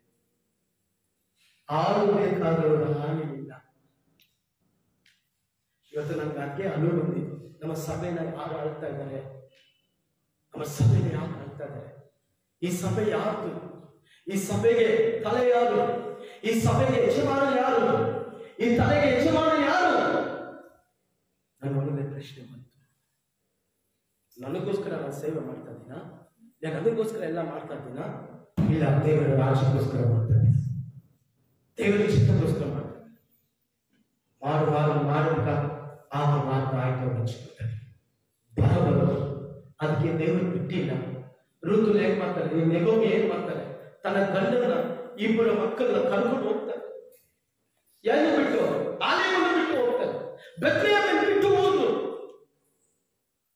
ಗಂಡ ತೀರೋದು, 2 ಮಕ್ಕಳು ತೀರೋದು, ಒಂದು ಸೊಸೆ ಮುತ್ತು ಕೊಟ್ಟು ಓಡೋದು, ಒಂದು ಸೊಸೆ ಜೊತೆಲೆ ಬಂದು. ಆದರೆ ಬೈಬಲ್ ಹೇಳ್ತದೆ, ದೇವರು ತನ್ನ ಜನರನ್ನ ಕಟಾಕ್ಷಿಸಿದೆ. ಬಿಟ್ಟಿಲ್ಲ, ನೀವು ತಪ್ಪು ಮಾಡಿದ್ರು ಕೂಡ ನಿನ್ನ ಬಿಟ್ಟಿಲ್ಲ. ನೀನು ಬಿಟ್ಟಿದ್ರೆ ಇವತ್ತು ನೀನು ಸಭೆ ಇರ್ತಾಗಿಲ್ಲ. ನೀನು ಎಷ್ಟೇ ತಪ್ಪು ಮಾಡಿದ್ರು ದೇವರು ಹುಡುಕಿ ಬಂದು ನಿನ್ನನ್ನು ಪ್ರೀತಿಸ್ತಾ ಇದ್ದಾರೆ. ಬೈಬಲ್ ಹೇಳ್ತದೆ, ದೇವರ ಜನರನ್ನ ಯೆಹೋವನು ಕಟಾಕ್ಷಿಸಿದನು. Amen, hallelujah. ನೀನು ಬಿಟ್ಟು ಹೋದ್ರು ಕೂಡ ದೇವರು ಬಿಟ್ಟಿಲ್ಲ. ನನ್ನ ಬಿಟ್ಟು ಕೊಡೋದು ಹಾಡಾಡ್ತೀವಿ ಅಷ್ಟೇ. ಎಷ್ಟೋ ಸರಿ ನಾವು ಬಿಟ್ಬಿಟ್ಟು ಓಡೋಗ್ಬಿಡ್ತೀವಿ. ಯೇಸು ಸ್ವಾಮಿನ, ಸಭೆಯನ್ನ, ಪಾಸ್ಟರ್ನ, ದೇವರ ವಾಕ್ಯ ಎಲ್ಲ ಬಿಟ್ಟು ಓಡೋ. ಅದು ದೇವರು ಬಿಟ್ಟು ಕೊಟ್ಟಿಲ್ಲ, ಕಟಾಕ್ಷಿಸ್ತಾನೆ. ಮರಿಬೇಡಿ, ಯಾವಾಗ ಒಂದು ಕಟಾಕ್ಷಿಸ್ತಾನೆ ಅನ್ಕೊಳ್ಬೇಡಿ. ಕೆಲವು ಸಮಯ ಕಟಾಕ್ಷಿಸ್ತಾನೆ, ಕೆಲವು ಸಮಯ ಬಿಟ್ಬಿಡ್ತಾನೆ. ತಪ್ಪು ಮಾಡಿದಾಗ ಕಟಾಕ್ಸ್ತಾರೆ, ಮಾಸ್ಟರ್ ನಾನು ತಿಳ್ಕೊಬೋದು. ಕೆಲವು ಸಮಯ ಕಟಾಕ್ಸ್ತಾರೆ, ಕೆಲವು ಸಮಯಕ್ಕೆ ಕಲಿಕರಿಸ್ತಾರೆ, ಕೆಲವು ಸಮಯ ಉದ್ಧಾರ ಮಾಡ್ತಾರೆ, ಕೆಲವು ಸಮಯ ಪ್ರೀತಿ ಮಾಡ್ತಾರೆ, ಕೆಲವು ಸಮಯ ಸೆಟ್ಲ ಕೊಡ್ತಾರೆ. ಯಾಕಂದ್ರೆ ಅವರು ಒಳ್ಳೆ ತಂದೆ. ಅಲ್ಲಿ ನಮಗೆ ಗೊತ್ತಾಗ ಏನಕ್ಕಪ್ಪ ಇದು ಕಷ್ಟ, ಯಾಕಪ್ಪ ಯಾರು ಆಗಬೇಕು ಅವ್ರು ಆಗ್ತಾ ಇಲ್ಲ. ದೇವರು ಅವರನ್ನು ಕಟ್ಟಾಕ್ಸ್ತಾರೆ. ನೋಡಿ, ಲೂಕನ ಸುವಾರ್ತೆ 1ನೇ ಅಧ್ಯಾಯ 78-79 ವಾಕ್ಯ ನೋಡ್ತೀವಿ. 400 ವರ್ಷ ಆಯಿತು ದೇವರಿಗೂ ದೇವಚಂದ್ರನಿಗೂ ಸಂಕಲ್ಪ ಸಂಭಾಷಣೆ ಇಲ್ಲ, ಮಾತುಕತೆ ಇಲ್ಲ, ಒಂದು ವಾಕ್ಯ ಹೊರಟು ಬಂದಿಲ್ಲ. 400 ವರ್ಷ ಆಯಿತು. ಮಲಕಿ ಮತ್ತೆ ಪುಸ್ತಕದಲ್ಲಿ ನೋಡಿ, ವೈಟ್ ಪೇಜ್, ಏನಿಲ್ಲ, ಸೈಲೆಂಟ್. ಕರ್ತನು ಸೈಲೆಂಟ್. ನಿಮ್ಮ ಜೀವಿತದಲ್ಲಿ ಒಂದು ಸರಿ ನಾನು ಪ್ರಸಂಗ ಮಾಡೋದು, ನಿಶ್ಶಬ್ದವಾಗಿರ್ತಾರೆ ಯೇಸು ಸ್ವಾಮಿ. ಕಳೆದ ಸಮಯದಲ್ಲಿ ನಿಶ್ಶಬ್ದವಾಗಿರ್ತಾರೆ. 400 ವರ್ಷ ಆಯ್ತು. ಏನ್ ಸ್ವಾಮಿ, ಏನಮ್ಮ, ಹೆಂಗಮ್ಮ, ಏನಿಲ್ಲ, ಒಂದು ಮಾತು ಇಲ್ಲ, ಒಂದು ಮಾತು ಒಟ್ಟು ಬಂದಿಲ್ಲ. ಆದರೆ ಲೂಕನ ಸುವಾರ್ತೆ 1ನೇ ಅಧ್ಯಾಯ 78-79 ಹೇಳ್ತಾ ಇದ್ದಾರೆ. ಓದಿ ಯಾರು ಒಬ್ಬರು. ನಮ್ಮ ದೇವರು ಅತ್ಯಂತ ಕರುಣೆಯಿಂದ ಪಾಲಿಸುವ ಪಾಪ ಪರಿಹಾರವೆಂಬ ರಕ್ಷಣೆಯ ತಿಳುವಳಿಕೆಯನ್ನು ಆತನ ಪ್ರಜೆಗೆ ಕೊಡುವವನಾಗಿಯೂ ಇರುವಿ. ಆದ್ದರಿಂದಲೇ ನಮಗೆ ಮೇಲಿನಿಂದ ಅರುಣೋದಯವು ಉಂಟಾಗಿ ಕತ್ತಲಲ್ಲಿ ಮರಣಾಂಧಕಾರದಲ್ಲಿಯೂ ವಾಸಿಸುವವರಾದ ನಮಗೆ ಪ್ರಕಾಶ ಕೊಟ್ಟು ನಮ್ಮ ಕಾಲುಗಳನ್ನು ಸಮಾಧಾನ ಮಾರ್ಗದಲ್ಲಿ ಸೇರಿಸಿ ನಡೆಸಬೇಕೆಂಬ. ಆಮೇಲೆ ಕೈ ತಟ್ಟಿ ನಾನು 30 ವರ್ಷ ಆದರೂ ಬಿಟ್ಟಿಲ್ಲ, 400 ವರ್ಷ ಆದರೂ ಬಿಟ್ಟಿಲ್ಲ. ದೇವರು ನನ್ನ ಜನರಿಗೆ ಕರುಣೆ ತೋರಿಸ್ತಾ ಇದ್ದಾರೆ. ಅವತ್ತು ಮಾತ್ರ ಇವತ್ತು ಕೂಡ ಕರುಣೆ ತೋರಿಸ್ತಾರೆ. ಕತ್ತಲಲ್ಲಿ ಇಲ್ಲಬೇಡಿ, ನಾವು ಕತ್ತಲಲ್ಲಿ ಇದ್ದೀವಿ, ಮರಣ ಕಾಲದ ಅಂಧಕಾರದಲ್ಲಿ ಇದ್ದೀವಿ. ದೇವರು ಬೆಳಕಿನಲ್ಲಿ ನಡೆಸಿ ಸಮಾಧಾನ ಮಾರ್ಗದಲ್ಲಿ ಸೇರಿಸಿ ನಡೆಸಬೇಕು ಅಂತ ಬರ್ತಿದ್ದಾರೆ. ಆಮೇಲೆ ನನ್ನ ಜನರಿಗೆ ದೇವರು ಏನ್ ಮಾಡ್ತಾರೆ ನೋಡಿ. ನಾನು ಹೇಳಿ ಮುಗಿಸ್ತೇನೆ, ಮುಂದೆ ಹೋಗಲ್ಲ. ನಾವು ದೇವರು ವಾಕ್ಯ ಹೇಳ್ತಾರೆ, 400 ವರ್ಷ ಆದರೂ ಕೂಡ ದೇವರು ಆ ಜನರನ್ನ ಬಿಟ್ಟಿಲ್ಲ. ಅರುಣೋದಯ ತೋರಿಸಿ ಅದ್ಭುತ ಮಾಡ್ತಾ ಇದ್ದಾರೆ. ಅದು ಮಾತ್ರವಿಲ್ಲದೆ ಆದಿಕಾಂಡ 21:1 ವಾಕ್ಯ ನಾವು ಓದುವುದಾದ್ರೆ, ಸಾರಾಳಿಗೆ ದೇವರು ಹೇಳ್ತಾ ಇದ್ದಾರೆ, ಯಾವಾಗೋ ವಾಗ್ದಾನ ಮಾಡಿದ್ರು, 75 ವಯಸ್ಸಿನಲ್ಲಿ ದೇವರು ವಾಗ್ದಾನ ಮಾಡಿ. ಆಮೇಲೆ ನಾನು ಇದನ್ನ ದೊಡ್ಡ ಚೆನ್ನಾಗಿ ಮಾಡ್ತೀನಿ, ಇವನು ನೋಡ್ತಾನೆ, ಇವತ್ತು ಬರ್ತಾನೆ, ನಾಳೆ ಬರ್ತದೆ, ನಾಳಿದ್ದು ಬರ್ತದೆ, ಆಮೇಲೆ ಬರ್ತದೆ, ಅಯ್ಯೋ ಬಂದ್ಬಿಡ್ತದೆ ಅಂತ ಏನಾಯ್ತು, 100 ವಯಸ್ಸು ಹತ್ತತ್ರ ಬಂದ್ಬಿಡ್ತು. 99 ವಯಸ್ಸಲ್ಲಿ ಬಂದು ಹೇಳ್ತಾರೆ, ನಾನು ನಿನಗೊಂದು ಮಗು ಕೊಡ್ತೀನಿ. ಅಲ್ಲೆಲ್ಲೂಯ್ಯ. ಆವಾಗ ಆ ವಾಕ್ಯದಲ್ಲಿ ನೋಡ್ತೀವಿ, ಬರೋ ವರ್ಷದಲ್ಲಿ ನಾನು ನಿನ್ನ ಹತ್ರ ಬರುವಾಗ ನಿನ್ನ ಹತ್ರ ಏನಿರ್ತದೆ, ಒಂದು ರೋಜ ಹೂವು ಇರ್ತದೆ ಅಂದ್ರ ಒಂದು ಮಗು ಇರ್ತದೆ. ಅಲ್ಲೆಲ್ಲೂಯ್ಯ. ಅದೇ ಒಂದು ಮಗು ಇರ್ತದೆ. 25 ವರ್ಷದಲ್ಲಿ ನೀವೇನಾದ್ರೂ ವಾಗ್ದಾನ ಮಾಡಿದ್ರೆ ಪಾಸ್ಟರ್ 3 ಸರಿ ಫೋನ್ ಮಾಡ್ಬಿಡ್ತಾರೆ. ನೀವು ಪಾಸ್ಟರ್ ಏನೋ ವಾಗ್ದಾನ ಹೇಳಿದ್ರ, ದೇವರು ನಿಮ್ಗೆ ಇದು ಮಾಡ್ತಾರೆ, ಇದು ಮಾತಾನೆ ಹೇಳಿದ್ರೆ ನೀವು ಸುಮ್ಮನೆ ಏನೋ ಹೇಳಿದ್ರ. 25 ವರ್ಷ ಆಯ್ತು, ಅರ್ಧ ವಯಸ್ಸು. ಆದ್ರೂ ಅಬ್ರಾಹ್ಮನಿಗೆ ಏನು ಮಾತಾಡಿಲ್ಲ. ದೇವರು ನಂಬಿದ ಅಬ್ರಾಹ್ಮ ಮತ್ತು ಕಲ್ಲಿನಿಂದ ಸಂತಾನ ಉಂಟು ಮಾಡ್ತಾರೆ. ಆಮೇಲೆ ತನ್ನ ಜನರನ್ನು ಪ್ರಕಾಶಿಸುವಂತೆ, ತನ್ನ ಜನರನ್ನ ಕಡೆಗಣಿಸುವಂತೆ, ಎರಡನೇದಾಗಿ ತನ್ನ ಜನರಿಗೆ ಏನು ತೋರಿಸಿದರು ದೇವರು. ಲೂಕನ ಪುಸ್ತಕ 2ನೇ ಅಧ್ಯಾಯ 20ನೇ ವಾಕ್ಯದಲ್ಲಿ ನಾವು ನೋಡ್ತೀವಿ, ದಯ ತೋರಿಸಿದ ಕರ್ತನು. ಹಲ್ಲೆಲೂಯಾ. ಆಮೆನ್. ಒಂದು ಜನರನ್ನ ಕಟಾಕ್ಷಿಸಿದನು, ಎರಡನೇದಾಗಿ ದೇವರು ದಯ ತೋರಿಸ್ತಾರೆ. ದೇವರ ದಯ ತುಂಬಾ ಮುಖ್ಯ. ಆಮೇಲೆ ದೇವರ ಮಕ್ಕಳೇ, ನೀವೆಲ್ಲ ಬಂದಿದ್ದೀರಾ, ದೇವರ ದಯ ಹೊಂದಿಕೊಳ್ಳಿ. ಆಮೇಲೆ ಪ್ರಾರ್ಥನೆ ಮಾಡುವವರಿಗೆ ನಾನು ಹೇಳ್ತೀನಿ, ಚಾಲೆಂಜ್ ಮಾಡ್ತೀನಿ, ದೇವರ ದಯ ಅವರ ಮೇಲೆ ಇರ್ತಾರೆ. ಯಾವ ಮನುಷ್ಯನ ದಯ ನಮ್ಮ ಮೇಲೆ ಇರ್ತಾರೋ ಇಲ್ವೋ, ಕರ್ತನ ದಯ ನಮ್ಮ ಮೇಲೆ ಇರ್ತದೆ. ಯಾರ ಉಪವಾಸದ ಪ್ರಾರ್ಥನೆ ಮಾಡ್ತಾರೋ ದೇವರ ದಯ ಅವರ ಮೇಲೆ ಇರ್ತದೆ.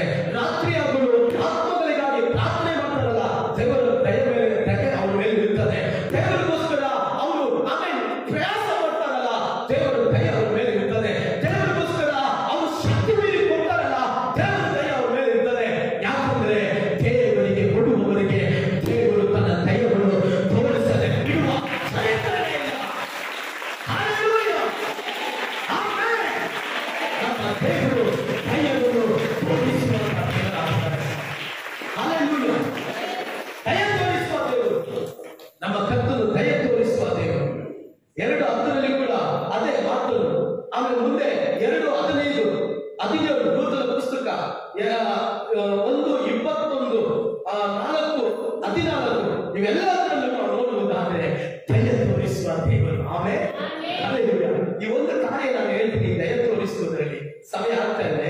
2 ಅರಸರು 4ನೇ ಅಧ್ಯಾಯ 1-6 ನೋಡುವುದಾದ್ರೆ ಒಂದು ಪ್ರವಾದಿ ಸಾಲ ಮಾಡಿ ತಿರುಗಿಬಿಟ್ಟಿದ್ದಾನೆ. ಯಾರು ಸೇವಕ, ಕರ್ತನ ಸೇವಕ ಒಬ್ಬ ಸಾಲ ಮಾಡಿ ತಿರುಗಿಬಿಟ್ಟಿದ್ದಾನೆ. ಸಾಲಕ್ಕೆ ಸಾಕಾಗ್ತಾ ಇಲ್ಲ. ಸಾಲದವರು ಬಂದು ಅವ್ರ 2 ಮಕ್ಕಳನ್ನ, ಗಂಡು ಮಕ್ಕಳನ್ನ ತಗೊಂಡು ಹೋಗ್ಬೇಕು ಅಂತ ಇದ್ದಾರೆ.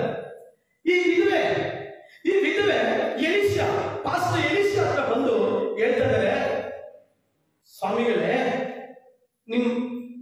ನಮ್ಮ ಯಜಮಾನರು ಅವರು ಸಾಲ ಮಾಡಿ ತೀರಿ ಹೋದರು. ಈಗ ಸಾಲದವರು ಬಂದು ನಾನು 2 ಮಕ್ಕಳನ್ನು ತಗೊಂಡು ಹೋಗ್ಬೇಕು ಅಂತ ಇದ್ದಾರೆ. ನಾನು ಏನು ಮಾಡಿ? ಗಂಡ ಇಲ್ಲ, ವಿಧವೆ. ನೀವು ಓದಿಕೊಳ್ಳಿ, ಆಮೇಲೆ ಮನೆಗೆ ಹೋಗಿ ಚೆನ್ನಾಗಿ ಓದ್ಬೇಕು. ಓದಿಲ್ಲಂದ್ರೆ ನೀವು ಎಲ್ಲ ಖಾಲಿ ಹೋದಂಗೆ. ನೀವು ಹೋಗಿ ಮನೆಗೆ ಹೋಗಿ ಓದ್ಕೊಳ್ತೀರಾ ಅಂತ ನಾನು ಅಂದ್ಕೊಂಡು ಸ್ವಲ್ಪ ಫಾಸ್ಟ್ ಆಗಿ ಹೇಳ್ತಾ ಇದ್ದೀನಿ. ಇಲ್ಲಾಂದ್ರೆ ಯೂಟ್ಯೂಬ್ ಅಲ್ಲಿ ನೋಡ್ಕೊಂಡು ಕ್ಲೀನಾಗಿ ಬರ್ದಿಟ್ಟು ನಿಮ್ಮ ಆಶಯ ಚೆನ್ನಾಗಿ ಅರ್ಥ ಮಾಡ್ಕೊಳ್ಳಿ. ಈ ಪ್ರವಾದಿ ಅನ್ನೋರು ಯಾರು? ಪ್ರವಾದಿ ಅಂದ್ರೆ ಯಾರು? ದೇವರ ಸೇವಕರಲ್ಲದೆ, ದೇವರ ರಾಜ್ಯವನ್ನು ಕಟ್ಟುವವರಲ್ಲ. ದೇವರ ಜನರು ಪಾಪ ಮಾಡಿದಾಗ ಅವರನ್ನು ಎಚ್ಚರಿಸಿ, ಅವರನ್ನು ತಿದ್ದಿ, ಅವರನ್ನು ರೈಟ್ ಮಾಡಿ, ನೀವು ತಪ್ಪು ಮಾಡ್ತಾ ಇದ್ದೀರಾ, ದೇವರ ಕೋಪ ನಿಮ್ಮ ಮೇಲೆ ಬರುತ್ತೆ, ನೀವು ಸರಿಯಾಗಿ ನಡೀರಿ ಅನ್ನೋರ ಪ್ರವಾದಿ. ಅನೇಕರು ಪ್ರವಾದಿ ಅಂದ್ರೆ ಏನು ಅನ್ಕೊಂಡಿದ್ದಾರೆ? ನೀವು ದೊಡ್ಡ ವ್ಯಕ್ತಿ ಆಗ್ತೀಯ, ನಿನಗೆ ಈ ತಿಂಗಳಲ್ಲಿ ಮದುವೆ ಆಗುತ್ತೆ, ಹೋಗಿ ನೀವು ತಿಂಗಳಿಗೆ ಕಾಡಿಸ್ಕೊಂತ. ಅವರ ಪ್ರವಾದಿ ಎಲ್ಲ ನಿಜವಾದ ಪ್ರವಾದಿ ಅದಲ್ಲ. ನಿಜವಾದ ಪ್ರವಾದಿ ಏನು? ದಾರಿ ತಪ್ಪಿದ ಜನರನ್ನ ದಾರಿಯಲ್ಲಿ ಸರಿಯಾದ ಮಾರ್ಗದಲ್ಲಿ ಎಚ್ಚರಿಸಿ ನಡೆಸುವವರೇ ಪ್ರವಾದಿಗಳು.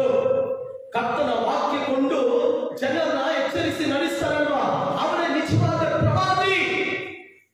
ತಿಳ್ಕೊಂಡಿದ್ದಾರೆ. ಸಾಲದವರು ಮನೆ ಬಂದು ನಿಂತು ಅವಮಾನ ಪಡಿಸ್ತಾರೆ. 2 ಮಕ್ಕಳನ್ನು ತೆಗೆದುಕೊಂಡು ಹೋಗಕ್ಕೆ. ಚೆನ್ನಾಗಿ ಅರ್ಥ ಮಾಡ್ಕೊಳ್ರಿ. ಜೀವಂತವಾಗಿ ಇರುವವರೆಗೂ ಮಾತ್ರ ದಯ ತೋರಿಸುವ ದೇವರನ್ನ ಸತ್ತವರೆಗೂ ದಯ ತೋರಿಸ್ತಾರೆ. ಕೈ ತೋರಿಸಿ, ಕೈ ಹಾಕಿ ಮಕ್ಕಳು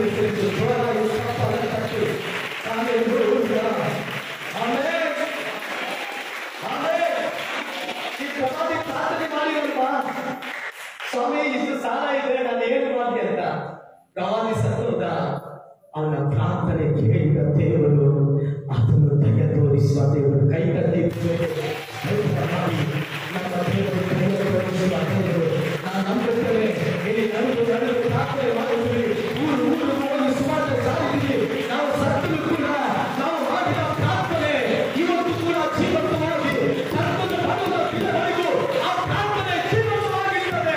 ಶುಕ್ರವಾರ 10 ಗಂಟೆಯಿಂದ 12 ಗಂಟೆವರೆಗೂ ಬಡಗಾಲ ನಿಂತು ದೇಶಕ್ಕಾಗಿ, ಸಭೆಗಳಿಗಾಗಿ ಮಾಡುವಂತ ಪ್ರಾರ್ಥನೆ ಯಾವತ್ತೂ ಸಾವಿಲ್ಲ. ನನಗೆ ಸಾವಿದೆ, ಆದರೆ ಪ್ರಾರ್ಥನೆ ಸಾವಿಲ್ಲ. ಕೈ ಕಟ್ಟಿ ಮಾಡಿಕೊಂಡು ಪ್ರಾರ್ಥನೆ ಸಾವಿಲ್ಲ.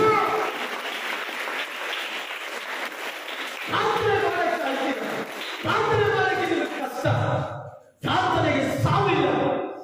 ಪ್ರಾರ್ಥನೆ ಮಾಡಿ ಮೊಣಕಾಲು ಹೊಡಿಸಿ. ಸತ್ತು ಪರವಾಗಿಲ್ಲ, ಮೊಣಕಾಲಲ್ಲಿ ಸತ್ತು ಪರವಾಗಿ.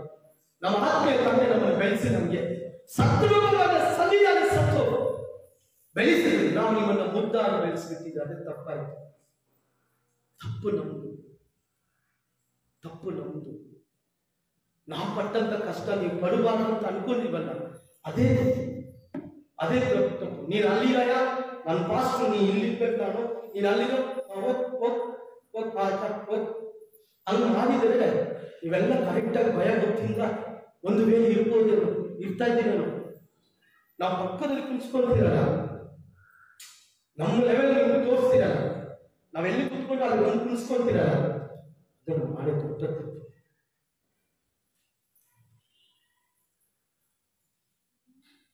ದೇವರ ವಾಕ್ಯ ಇರ್ತದೆ, ಸತ್ತವರು ಕೂಡ ದಯ ತೋರಿಸುವಂತ ದೇವರು. ಅವರು ಮಾಡುವಂತ ಸೇವೆ ಯಾವತ್ತು ಬೇಕಾಗಲ್ಲ. ನೀವು ಮಾಡಿದ ಚರ್ಚೆಗೆ ಇವೆಲ್ಲ ಮಾಡಿದ್ದೀಯ, ನಿಮ್ಮ ಮಕ್ಕಳು ಮಕ್ಕಳು ಅನುಭವಿಸ್ತಾರೆ. ಕೈ ತಟ್ಟಿ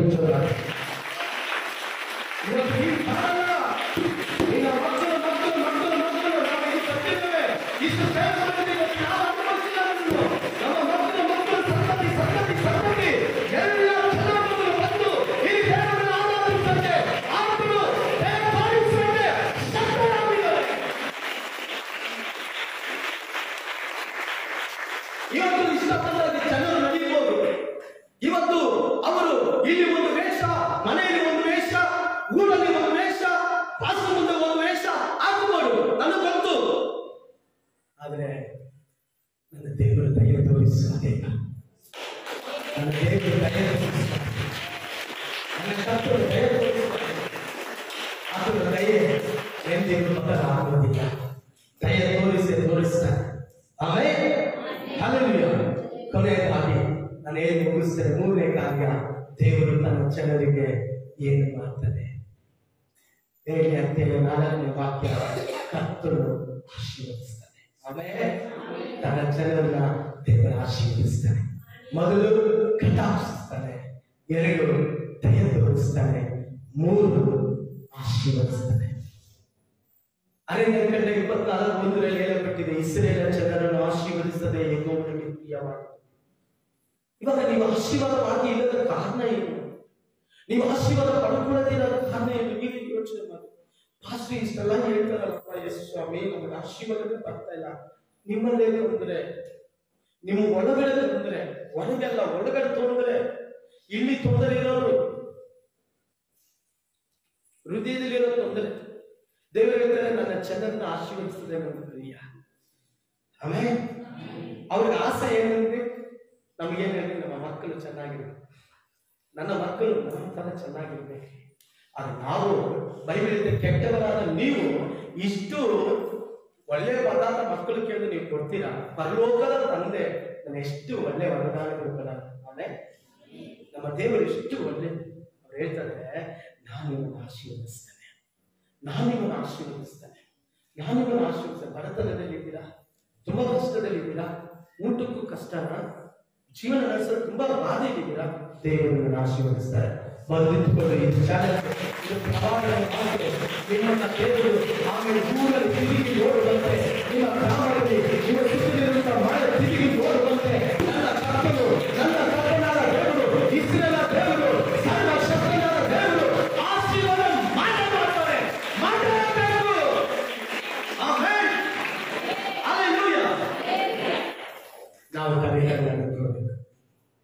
ದೇವರ ಆಶೀರ್ವಾದ ಇವತ್ತು ಕೂಡ ಇದೆ, ಇವತ್ತೇ ಕೊಡ್ತಾರೆ.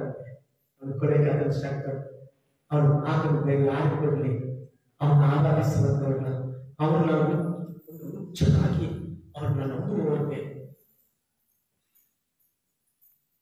ಅವ್ರನ್ನ ದೇವರ ಆಶೀರ್ವದಿಸುವಂತಾಗ್ತಾನೆ. ಆಮೇಲೆ ಅಲ್ಲಿ ಏನೋ ಕಾಟಾಚಾರ ಕೂತ್ಕೊಂಡು ಏನೋ ನೋಡ್ಬೇಕು ಬರೋದು ದೇವರಿಗೆ ಇಷ್ಟ ಆಗಲ್ಲ. ಕರೆಕ್ಟಾಗಿ ಹಿಂಗಿರ್ಬೇಕು. ಇಲ್ಲಿಂದ ಹಿಂಗಾಗಬೇಕು, ಅಲ್ಲಿ ಹೋಗಿ ಹಿಂಗಾಗಲ್ಲ, ಹಿಂಗೆ ಎಲ್ಲಿ ಹೋದ್ರು ರಾಣಿ ಬಗ್ಗೆ ಅವರು ಪ್ರಸಂಗ ಮಾಡ್ತಾರೆ. ಮಾತಾಡಿ ಫಾಸ್ಟ್ ತುಂಬ ಚೆನ್ನಾಗಿ ಬಂದಿದ್ದಾರೆ.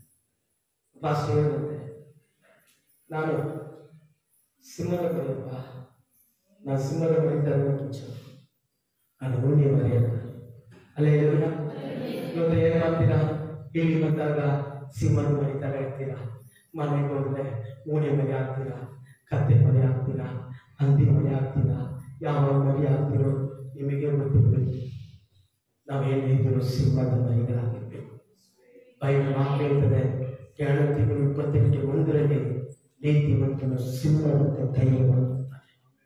ಎಷ್ಟೇ ಹೋರಾಟ ಬರಲಿ, ಎಷ್ಟೇ ಬಾರಿ ಬರಲಿ ಧೈರ್ಯವಾಗಿರ್ತಾನೆ. ಬರಲಿ, ಎಷ್ಟು ಕಷ್ಟಪಡ್ತಾನೆ ಬರಲಿ.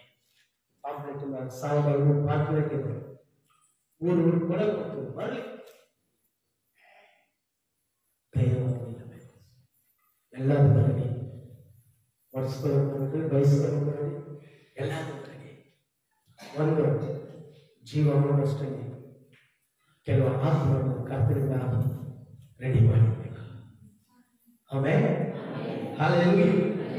ಆಮೇಲೆ ರೂಪದ 1:9, ಆಮೇಲೆ 4:11, 1:11, 4:17 ಎಲ್ಲದರಲ್ಲೂ ಅವರನ್ನ ದೇವರ ಆಶೀರ್ವದಿಸಿದರು. ರೂಪದನ್ನ, ನಹಮಿಯನ್ನ ಅವರ ಜೀವಿತನೆಲ್ಲ ಎಲ್ಲ ದೇವರ ಆಶೀರ್ವದಿಸಿ. ಎಲ್ಲಾರು ದೇವರು 6 ಕಾರ್ಯ ನಮ್ಮ ಹತ್ರ ಮಾತಾಡಿದ್ದಾರೆ. ಒಂದು, ದೇವರು ಏನಾಗಿದ್ದಾನೆ? ಜೋರಾಗಿ ಹೇಳಿ. 2, 3, ಇಮ್ಮಾನುವೇಲ್. ಮತ್ತೆ ದೇವರ ಜನರಿಗೆ ಏನ್ ಮಾಡಿದನು? ಕಟಾಕ್ಷಿಸಿದನು. ಎರಡನೇದಾಗಿ ದಯ ತೋರಿಸಿ, ಮೂರನೇದಾಗಿ ಆಶೀರ್ವಾದ. ಆಮೇಲೆ ಓಕೆ, ಕರ್ತನಿಗೆ ಆಶೀರ್ವಾದ ಮಾಡಲಿ. ಬರುವ ಭಾನುವಾರ ಬೆಳಿಗ್ಗೆ ಜನ ತುಂಬಾ ಕರು ತರಬೇಕು. ಗ್ರಾಮದಲ್ಲಿ ನಿಮ್ಮ ಊರುಗಳಲ್ಲಿ ಒಂದು ಆಟೋ ಜನರು ಕರ ತರಬೇಕು. ಫುಲ್ಲು ಇವತ್ತು ಪಾಂಪ್ಲೆಟ್ ಎತ್ಕೊಂಡು ಹೋಗಿ, 55 ಪಾಂಪ್ಲೆಟ್ ಎತ್ಕೊಂಡು ಹೋಗಿ ನಿಮ್ಮ ಊರುಗಳಲ್ಲಿ ಇಟ್ಕೊಡ್ರಿ. ಆಟೋ ಬೇಕಂದ್ರೆ ಆಟ ತಗೊಂಡು ಪರವಾಗಿಲ್ಲ, ಆಟೋ ತಗೊಂಡು ಏನೂ ತೊಂದರೆ ಆಗಲ್ಲ. 500 ರೂಪಾಯಿ ದೇವರಿಗೋಸ್ಕರ ಖರ್ಚು ಮಾಡಿ, 500 ರೂಪಾಯಿ 1000 ರೂಪಾಯಿ ಖರ್ಚು ಮಾಡಿ ದೇವರು ನಿಮಗೆ ಏರಾಳವಾಗಿ ಕೊಡ್ತಾರೆ. ಬೈ ಚಾನ್ಸ್ ನಾನು ದುಡ್ಡಿಲ್ಲ ಸ್ವಾಮಿ, ನಾವು ಕೊಡ್ರಿ ಅಂದ್ರೆ ನಾವು ದೇವರಲ್ಲಿ ಕೊಡ್ತೀವಿ, ನಮ್ಗೇನು ತೊಂದರೆ ಇಲ್ಲ. ದಯವಿಟ್ಟು ಅರ್ಥ ಮಾಡ್ಕೊಡ್ರಿ. ತುಂಬಾ ಮುಖ್ಯವಾದ ಮೀಟಿಂಗು. ನಮ್ಮ ಲೈಫಲ್ಲಿ ಫಸ್ಟ್ ಟೈಮ್ ಈ ತರ ಮೀಟಿಂಗ್ ನಾವು ಅರೇಂಜ್ ಮಾಡಿರೋದು. ಇಡೀ ತಾಲೂಕಲ್ಲೇ ಈ ತರ ಮೀಟಿಂಗ್ ಯಾರು ನಡೆಸಿಲ್ಲ ಅಂತ ನಾನು ಅನ್ಕೊಳ್ತಾ ಇದ್ದೀನಿ. ಯಾಕಂದ್ರೆ ಎಲ್ಲ ಫೋನ್ಗಳಲ್ಲಿ ಬ್ಯಾನರ್ ಕಟ್ತಾ ಇದೀವಿ. ಎಲ್ಲ ಬೀದಿಗಳು, ಡೋರ್ಗಳು, ಒಂದೊಂದು ಊರಲ್ಲಿ ನೀವೇ ಜವಾಬ್ದಾರಿ. ಯಾರು ಮನೆಗೆ ಕೊಟ್ಟಿಲ್ಲ, ನನಗೆ ಗೊತ್ತಿಲ್ಲ ಅಂದ್ಬಿಟ್ರು ನಿಮ್ಮ ಕತೆ ಮುಗೀತು.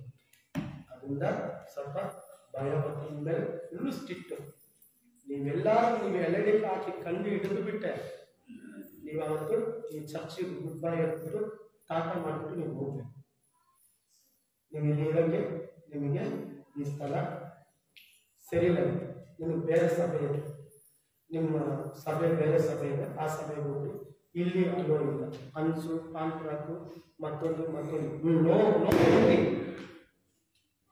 ಕತ್ತಲು ಬಂದು ನಾನು ಕೊಡೋಣ. ಭಕ್ತರು ಕೂಡ ನಾನು ಕತ್ತಲು ಬೇಕು, ನಾನು ಬರಬೇಡ, ನೀನು ಹೋಗೋ ಆಚೆ ಹೋಗೋ ಅಧಿಕಾರ ನಮಗಿಲ್ಲ. ಯಾರು ಬರಬೇಡ ಅನ್ನೋಕ್ಕೆ ಅಧಿಕಾರ ನಮಗಿಲ್ಲ. ಅದೇ ಕತ್ತಲು ಬಂದು ಯಾರೇ ಅದು ನಮ್ಮ ತಾಯಿ ಆಗಲಿ, ಅದು ನಮ್ಮ ಅಕ್ಕ ಆಗಲಿ, ಹೆಂಡತಿ ಆಗಲಿ, ನಮ್ಮ ಮಕ್ಕಳು ಯಾರಾಗಲಿ ಕತ್ತಲು ಬಂದು ಓಡಾಡ ಕೊಟ್ಟಿದ್ದು ಸಾಕು, ನಾವು ಅನುಭವಿಸಿದ ಸಾಕು, ನಾವು ಅನುಭವಿಸ್ತಾ ಇರೋದು ಸಾಕು. ಸರಿನಾ? ನಾವು ಮೊಣಕಾಲ ಹಾಕಿ ಪ್ರಾರ್ಥನೆ ಮಾಡಿ.